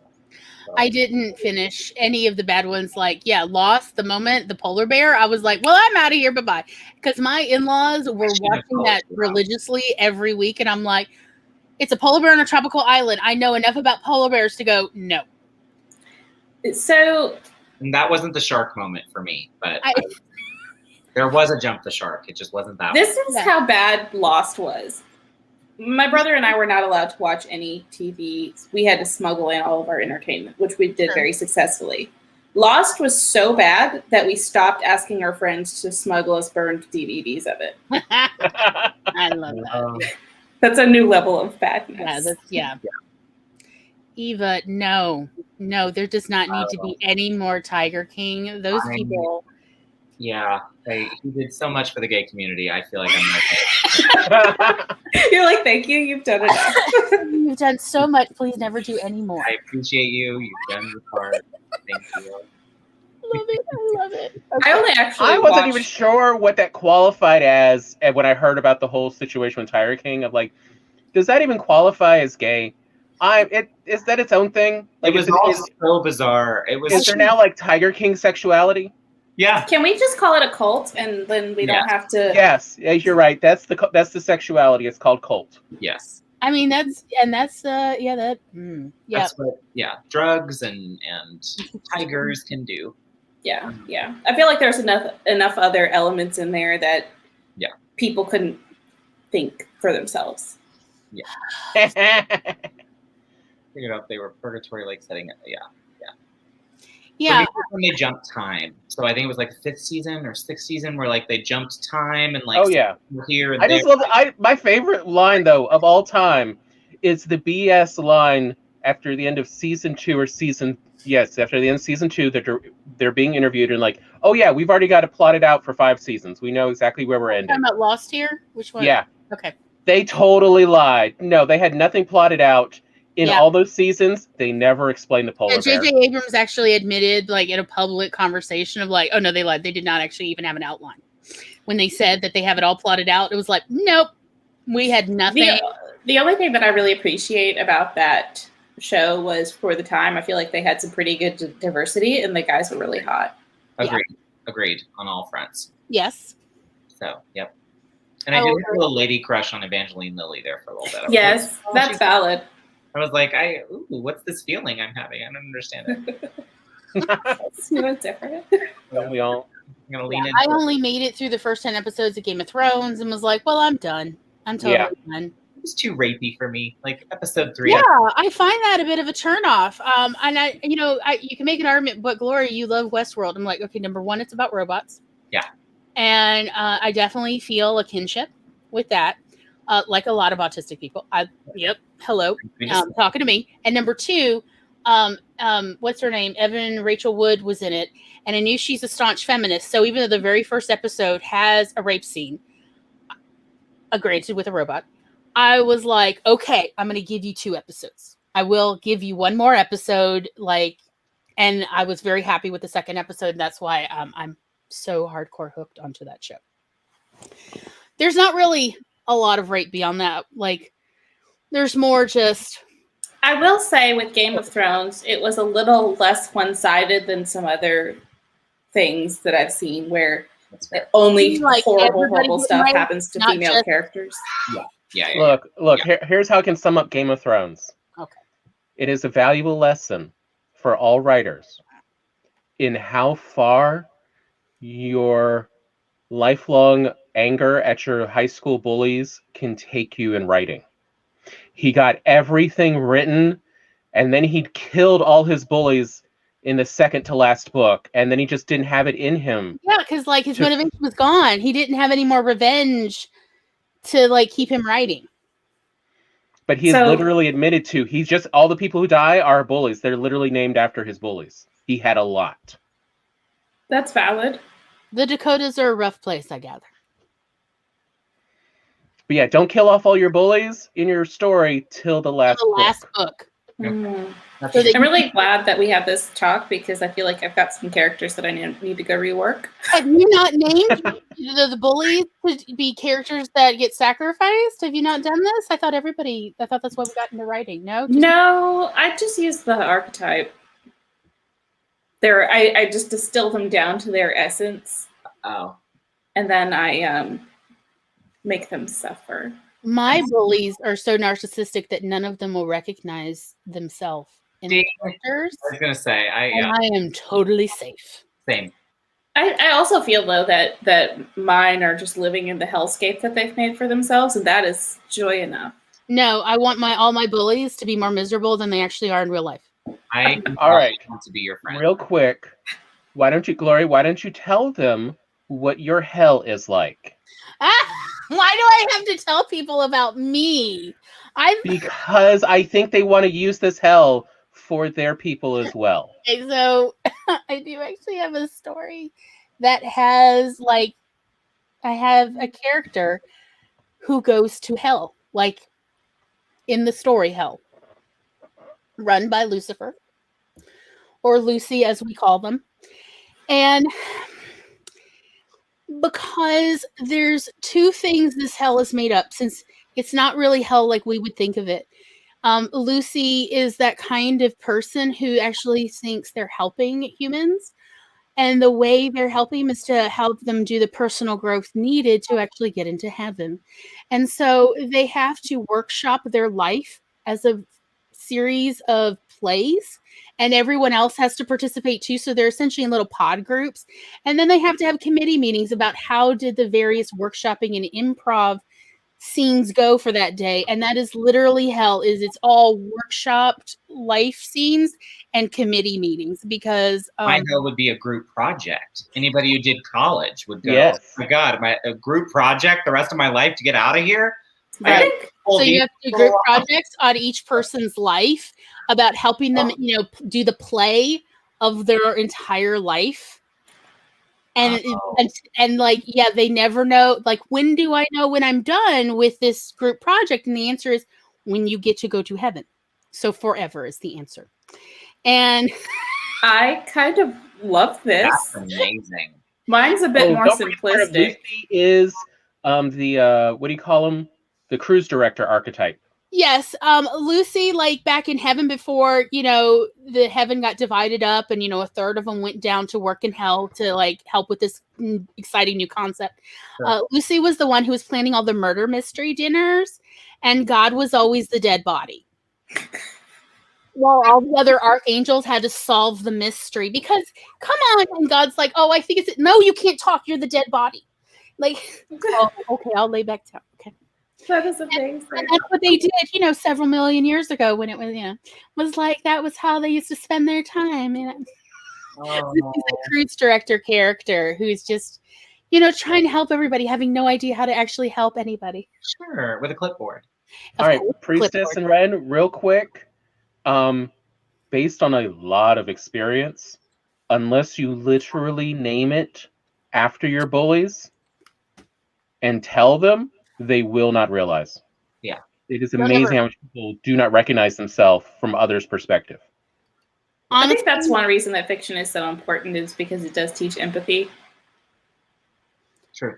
I could honestly name these characters after my actual bullies, and they would think that it's a great character who just had a tragic death. Mine would probably be offended, but that's okay. I'm okay with that. Right. I mean, I'm just saying, or you could like change how you name the character, like take all the letters in their name and like make it into a name. Yeah. Right. And then do that if like you just don't want to talk to that person. But oh yeah, there will in fact be an Alicia who dies in something that I write. As soon as I have a character to kill, I know what her name's gonna be. Yeah. Don't ever freaking set a German Shepherd on me when I'm 9, damn it. I'm going to get upset and take revenge later. Also, then don't show up to my job at the library and think that we can be besties now. No. Oh, yeah. I just watched a TikTok about pettiness, and I think it came from The Onion originally, and it's the dude talking about defensive driving. I haven't seen it. He's like, yeah, well... So the lady, he's being interviewed, and the lady's like, well, what if like you're the person who's like done something and you've upset someone on the road? And he's like, well, you just can't let it bother you. You just learn a lot from it, grow, develop, become an expert, go on their TV show, bake them some muffins, switch them out. How many muffins have you had? Did you like those muffins? I was like, this is genius. Yes. I thought like the whole point of writing was therapy without having to pay a therapist. Is that not? Because I'm in everything I write, not like personally like in it, but like me. Yeah. My experiences, my perspective, I'm in everything I write, whether I mean it to be or not. I'm there. So therefore, is this not the therapy as we work out the demons? We work out all of the problems? A lot of it, I think so. And it's interesting because I have a friend who was helping me with beta reading, and she read something that I wrote, and we had very similar childhoods. And she was like, this was like a lot. Some of it was kind of triggering, so maybe put that in the notes. And I didn't expect to identify with your characters so much, so jot that down. And I was like, oh. Right. That's right. I mean, that's what you wanted, was like that visceral connection. Yeah, but I didn't realize what the connection was for. I think that's an important element to be like, do I mean it to connect? Mean for it to connect in this way? Gotcha. That's a good point. Yeah, we actually at the beginning were talking about in Ironman that Tony is not very likable. We really don't care. I mean, he's a bit of a villain, especially in that first movie. And so the benefit of that is they abuse that character like crazy for an hour. from other people as well as himself. Tony Stark gets constantly abused, but since we don't care for him, we don't care. But once you do care about that character, it becomes a lot more personal if you do anything to them. That's true. Yeah. And so it's where you have to be careful. Also, if I just wanted a more mainstream story, I would definitely pick a rich white guy as my main character, because there would be more people in power who would see that as marketable. And then I definitely wouldn't have any qualms about putting that character through hell, a la Die Hard. Because, it's a great way to get out personal demons there. I just find that I end up liking villains a lot. Well, I like a lot of villains, but a lot of that has to do with the Hays Code and how queerness was rated, and including African Americans, people of color were also in the Hays Code and how they were portrayed. So it's very common for anybody who is not, rich, white, and male and straight, to feel some sort of connection with various villains throughout movies and books, because people have internalized the Hays Code even though it no longer is enforced. Hence, I love a good Disney villain. My first favorite Disney villain was Ursula. I am still here for her every day. I feel like her story is untold. She's like a kind of a fairy godmother, good witch type. There's like so much. What is going on between her and Trident, King Trident? Like they have a history, and I feel like he did her dirty. And I'm not saying that I agree with how she is enacting her revenge, but there's so much more. That story is like an iceberg story. There's so much below. But Like, is Ursula Trident's sister? Something. Or an ex-lover. Like I could definitely like this guy.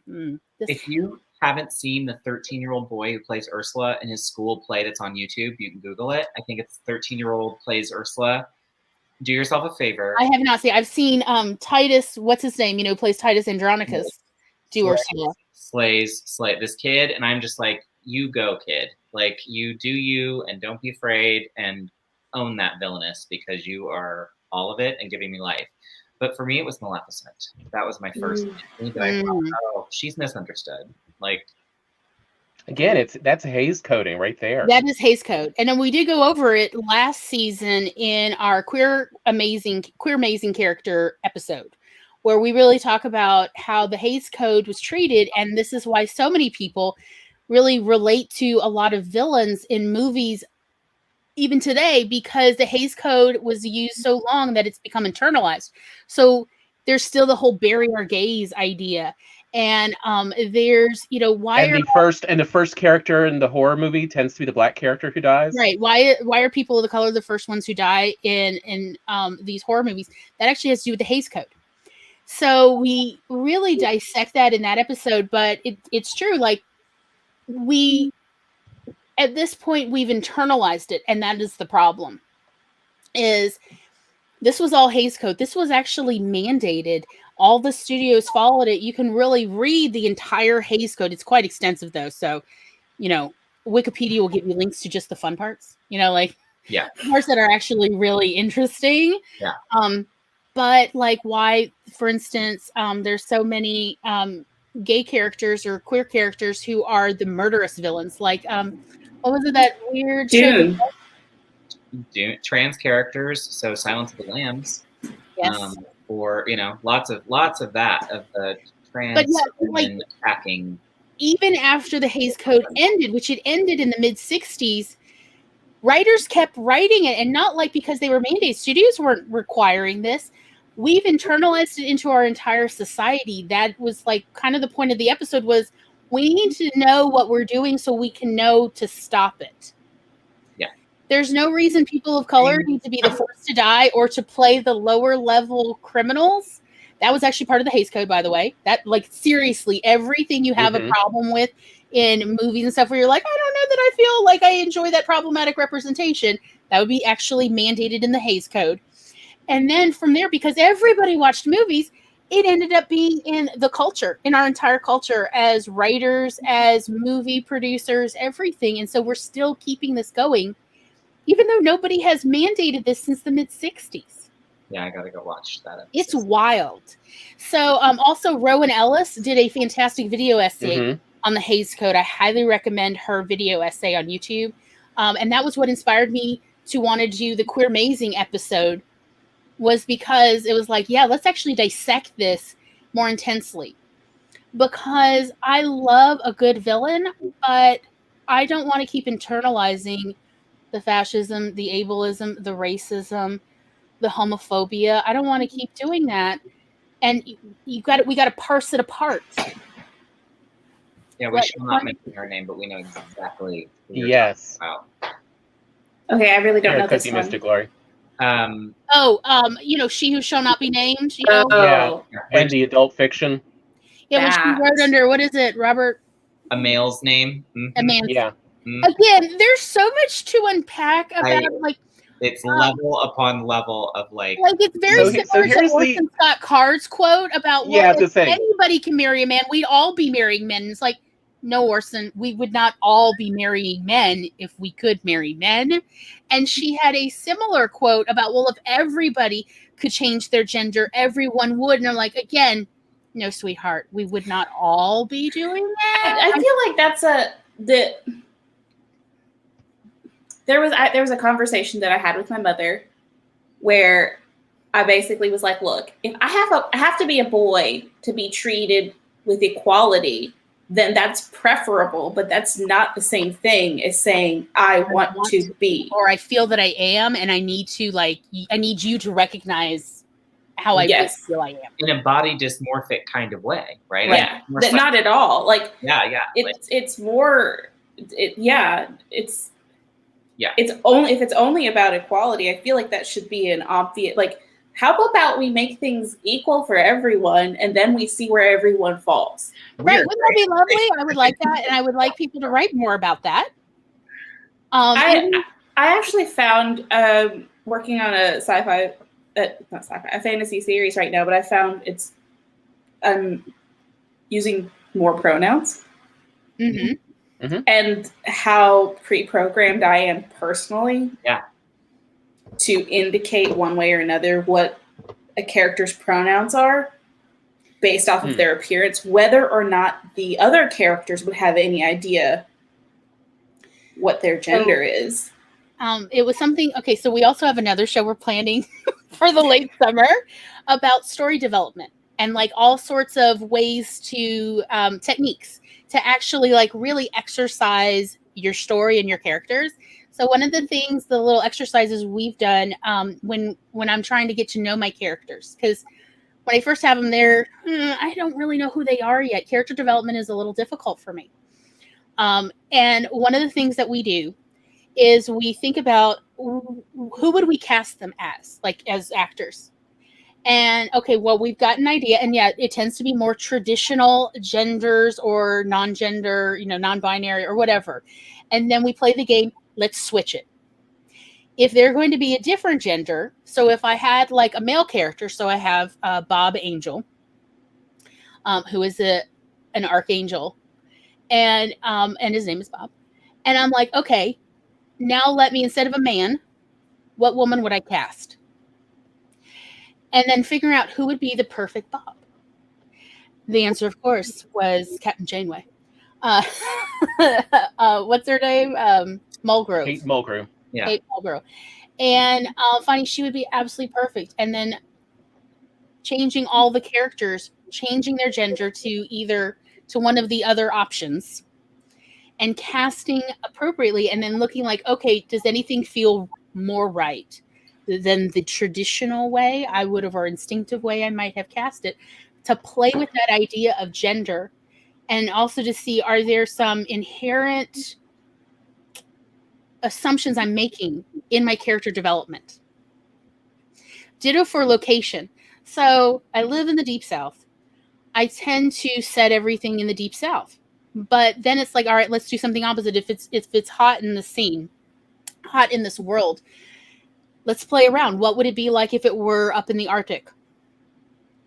What would it be like if it were up in the mountains? And like really playing with figuring out what is going to be the truest thing in developing the characters, the setting, the basic quest. who should be running that quest. It is a way to explore our own assumptions and instinctive, what we're doing. Because, let's be honest, we've all internalized some pretty problematic stuff. You can't grow up in America, probably the whole planet, can't grow up without internalizing some problematic stuff. But that doesn't mean that we inherently want to keep this going. We don't want to keep the status quo, because the status quo sucks. You mean like male lead characters setting the pace? Or women just being there as the supportive pixie girl to help him move forward in his spiritual growth, and then she disappears again like the pixie she is. So I'm reading Atlas Shrugged right now. Oh, how is that going? Oh. I have all of these feelings, but everything that you're talking about is, I'm like, oh. There's a lot of the main female character being considered almost having no gender because of, and it's also, this is supposed to be futuristic. So this is where we are now. And it's people are like, oh, she's got legs. Oh, good God, she's got legs. What? Yeah, my concern with this, there is this idea, it's from older folks, of, well, you can make women more palatable characters if you degender them, and then they become female eunuchs. They're not non-binary characters, and they're not true women. They're eunuchs. They have been removed of their sex. And that essentially is a raw deal for any female character, let alone women in general, because my value includes being informed by my gender if that is part of my identity. Yes. And there was a lot of that removing her, or it was very much, and I want to do a video on this, just I'm not like other girls. Yeah. Because yes. I can't even think of her name, but the main character from Atlas Shrugged and Jessica, Lady Jessica from Dune. Mm-hmm. Talk about I'm not like other girls. Just walking straight out into the world, fully formed. The trope right before you hear, oh, that's a basic B right there. I swear I'm special. I'm not like other girls. No, honey. You're like, all right. We all know deep down, Lady Jessica is a basic flat white from Starbucks. You know she has one off scene. Stop. Look, I have my own hot takes and opinions about Dune. That is its own show for another time. Why haven't we done Dune? Because Tom loves me too much to force me through all the Dune, because he doesn't want to hear all the ranting leading up to the week before we do the show. If and when you ever decide to do it, please tell me. Okay. I have all the thoughts and feelings.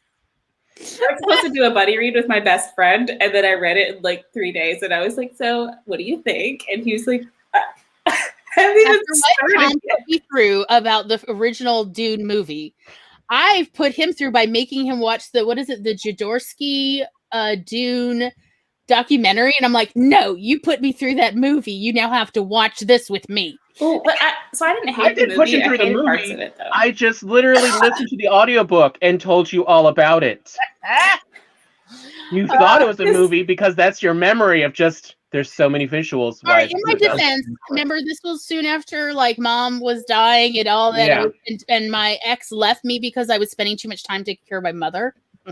Oh yeah, I know how to pick up, and it was all a blur. Okay, but nevertheless. I did put her through. Is he workshopping his play right now to get? Is that where he is? Tom is so talented, y'all. We need to all encourage him and support him to write. He's a better writer than me, but he doesn't write. Tom. Look, I'm stuck at a scene, and I can't. I don't know how to torture this character correctly. So skip ahead and then come back to it. Yeah, pass it and come back. I've tried. Problem is that it does a lot for how the rest of it continues on. It's just a fucked up scene. What if you just sketch it? Remember what we did with the treatment, where we write 4 sentences to describe the scene and then you move on. Maybe that'll help. I've got one sentence for you. They suffer horribly. Oh, there we go. Oh, they do. They do. It's emotionally pretty rough scene for him. I was gonna say the scene is like it's a triple trigger warning. Oh. Of just the if you didn't have a trigger warning before for this situation, you will afterwards. Because you didn't realize this could make you so uncomfortable. I feel that I just put all the traumatic things in my books, so I need to find a way just to let people know, look, if you're sensitive at all in any way, shape, or form, do not read this. Yeah. This book is not for sensitive souls. I feel like this book is for right self-flagellation, emotional self-flagellation here. If you're ready to flog yourself into shreds emotionally, and I know readers who love that. Oh no, there's definitely a market for that. If you can market it right. Oh yeah, that it's just that of like here for the internal masochist. Here you go. I'm down with that. Maggie says, in her generation, the only way females could be strong and respected in male-dominated fields was to have nothing motherly or feminine about themselves. My grandmother was very Hepburn-esque. Hepburn's a great example of, yeah. With her insistence to still wear lipstick with her pants while running her own business. Yeah, our grandmother was very much similar. Nia said some good actors in the OG Dune, though. It was just not too good. Yeah. What killed me was the internal monologue that you could hear just blabbering over everything. But yeah, no, I was just my whole rant is actually about the original story. I was just listening to the audiobook version, and I'm just like, because I was hoping like, okay, there's more there than the movie. Oh God, how is it actually worse than the movie? How did they improve it with the movie and it sucks so hard? Because they had so far to go. I feel like okay, so and I say this at the same time, I actually appreciated what he did. I did actually like him trying to get Europeans to have some sympathy and empathy with all the countries and people they were destroying in the Middle East. I actually appreciated his effort for that. So I feel like Dune is a less good version of the Charlize Theron, Thomas Hardy, Fury Road. Yes, I feel like it's that. I'm still refusing to watch it. Sucky. That's an interesting take. How is Dune like Fury Road? And you have some points. I see some of the similarities. You're right. And they did manage to do it in such a shorter story time than Dune ever has. And there's all the riding through the desert. They took the worms out, which is an improvement. Is it? So the problem with the worms, I feel like when I watched that, it was like the Star Trek alien dog. We're just going to put him in a little piece of carpet that we sewed up. Entire dog nose sticking out. Okay. I still like it, though. I mean... Okay. I still like it. I have problems. All right, we probably should be about wrap up. Yeah. As much as this is super fun, and I love it. Number one, Barrett's husband needs food. The kitchen's right behind me, and I told him he couldn't cook while I was in here. Why not? Oh, He's texting me like 3 times, like, can I eat yet? Is it time I can eat? And I'm like, I'm no. dying. What's wrong with you? Honestly, I feel guilty. I feel remorse for this. Eric, can I just say, maybe the hubby could just get, delivery? Like on Mondays? I'm just, I don't know. I'll work it better next time, I promise. So I'm not even going to lie. That's why I'm so late. How about a slow cooker meal? Yeah. For the future. If I'd known, I'd order you pizza too. I was like, I don't even know why you're bothering to ask me. Like, you know the answer now. Like, Is he not watching? I'm like, I thought my silence was the answer. Like, understanding. Hear my answer in the stillness. Right. Okay. So next week, we're going to do Guardians of the Galaxy. So if anybody would like to join here, we have plenty of space. Just saying, y'all, no pressure. But perhaps make a small sacrifice of something over your internet router before you come on. You know, like what's a little drop of Nephew. blood among friends and spirits? I really am bummed that I couldn't get a pair of those amalgamized Nike shoes. To be honest, too. Me, real talk. Although, and I will say this real quick: if you think your internet problem is because you are haunted, I have no idea why. But we've tested this over the years. For some reason, ghosts tend to prefer peach tree schnapps. If you just leave a little glass, a little shot of it on your router, if it's because of ghosts, they're happier. We have no idea why. I don't know why they love Peachtree, but it is true. I've even had this backed up by several groups who, you know, frankly make their living off of helping people deal with, you know, negative spirits, worldly situations that need intervention. And they all agree Peachtree is the best and whiskey is second, or bourbon is second. Yeah. Surprisingly. Yeah, this is the world of ghosts and other dimensions of they do prefer Peachtree over whiskey or bourbon. Throwing that out there. Okay. I'm like, is it because they could smell it better? Nobody's quite sure. So next week, Guardians of the Galaxy. There's only 2 movies to watch, but of course you can watch whatever you want. And I don't know. I haven't even watched it, so I don't know like what we're gonna. It's gonna be a wild, fun time. That's all I can promise. Would anyone like to do an outro? Sure, why not? I'll be quick about it. Hi, my name's Chandra. I make videos about reading, writing, and all things books. I am working on book number 5, and I'm struggling because nano, yay. And if you want to see all that jazz, I have a YouTube channel. You can also find me on social media at cchanwright. And you can find my podcast called Evaded on Spotify or Apple Podcasts. Thank you. Barrett, how are you feeling? I'll be following you. I'm good. I didn't prepare anything again. I always follow people who are so Barrett is amazing. Everybody should follow Barrett. Did you know Barrett's links are down below? Yes, my links are below. You can find me anywhere with my name, just Barrett Laurie. And if you like butt stuff, then come over and play on my channel.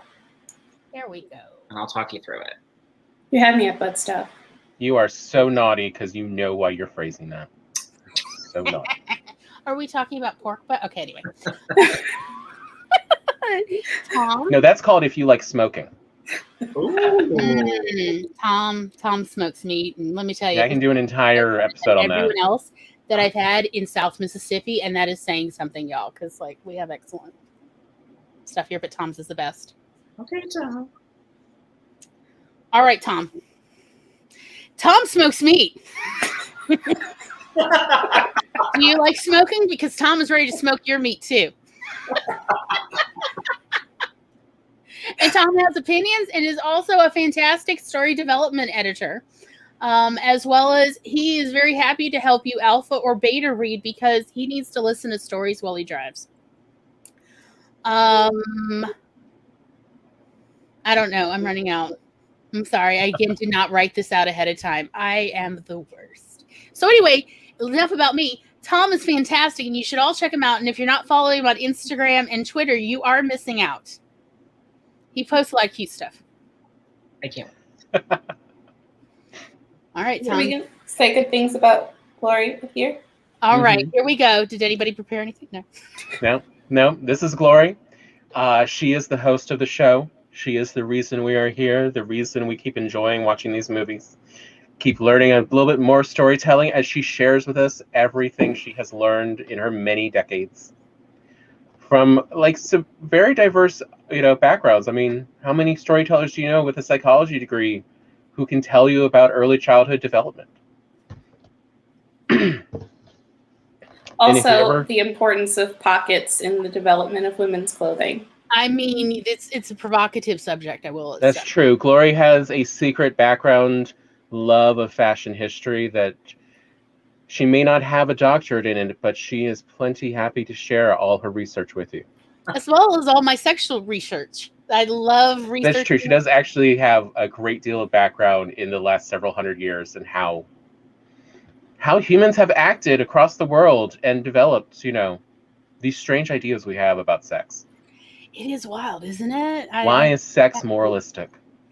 Yes, that is weird to me. So I find it a fascinating subject. Okay, can I get out of the box now? Yeah. Thank God. Thank you for freeing me. Okay. The box of praise. Yes, compliment bondage is real. I feel like that's by what the way, Maggie does have a hot take for Guardians of the Galaxy. Oh, where is it? Guardians of the Galaxy retelling the Wizard of Oz. Oh, I have not thought of it. I haven't watched them because the one guy's kind of problematic for the gays. Yes, same. Yes. Hence, But I will watch. we're watching it for this, but yeah, like I haven't watched it ages because. Do you mean the one with the Star-Lord? Yes. Yeah. But you know, something that makes me feel a lot better about that is that if you rearrange the letters in his name, it spells Chris Pratt, and I appreciate that very much.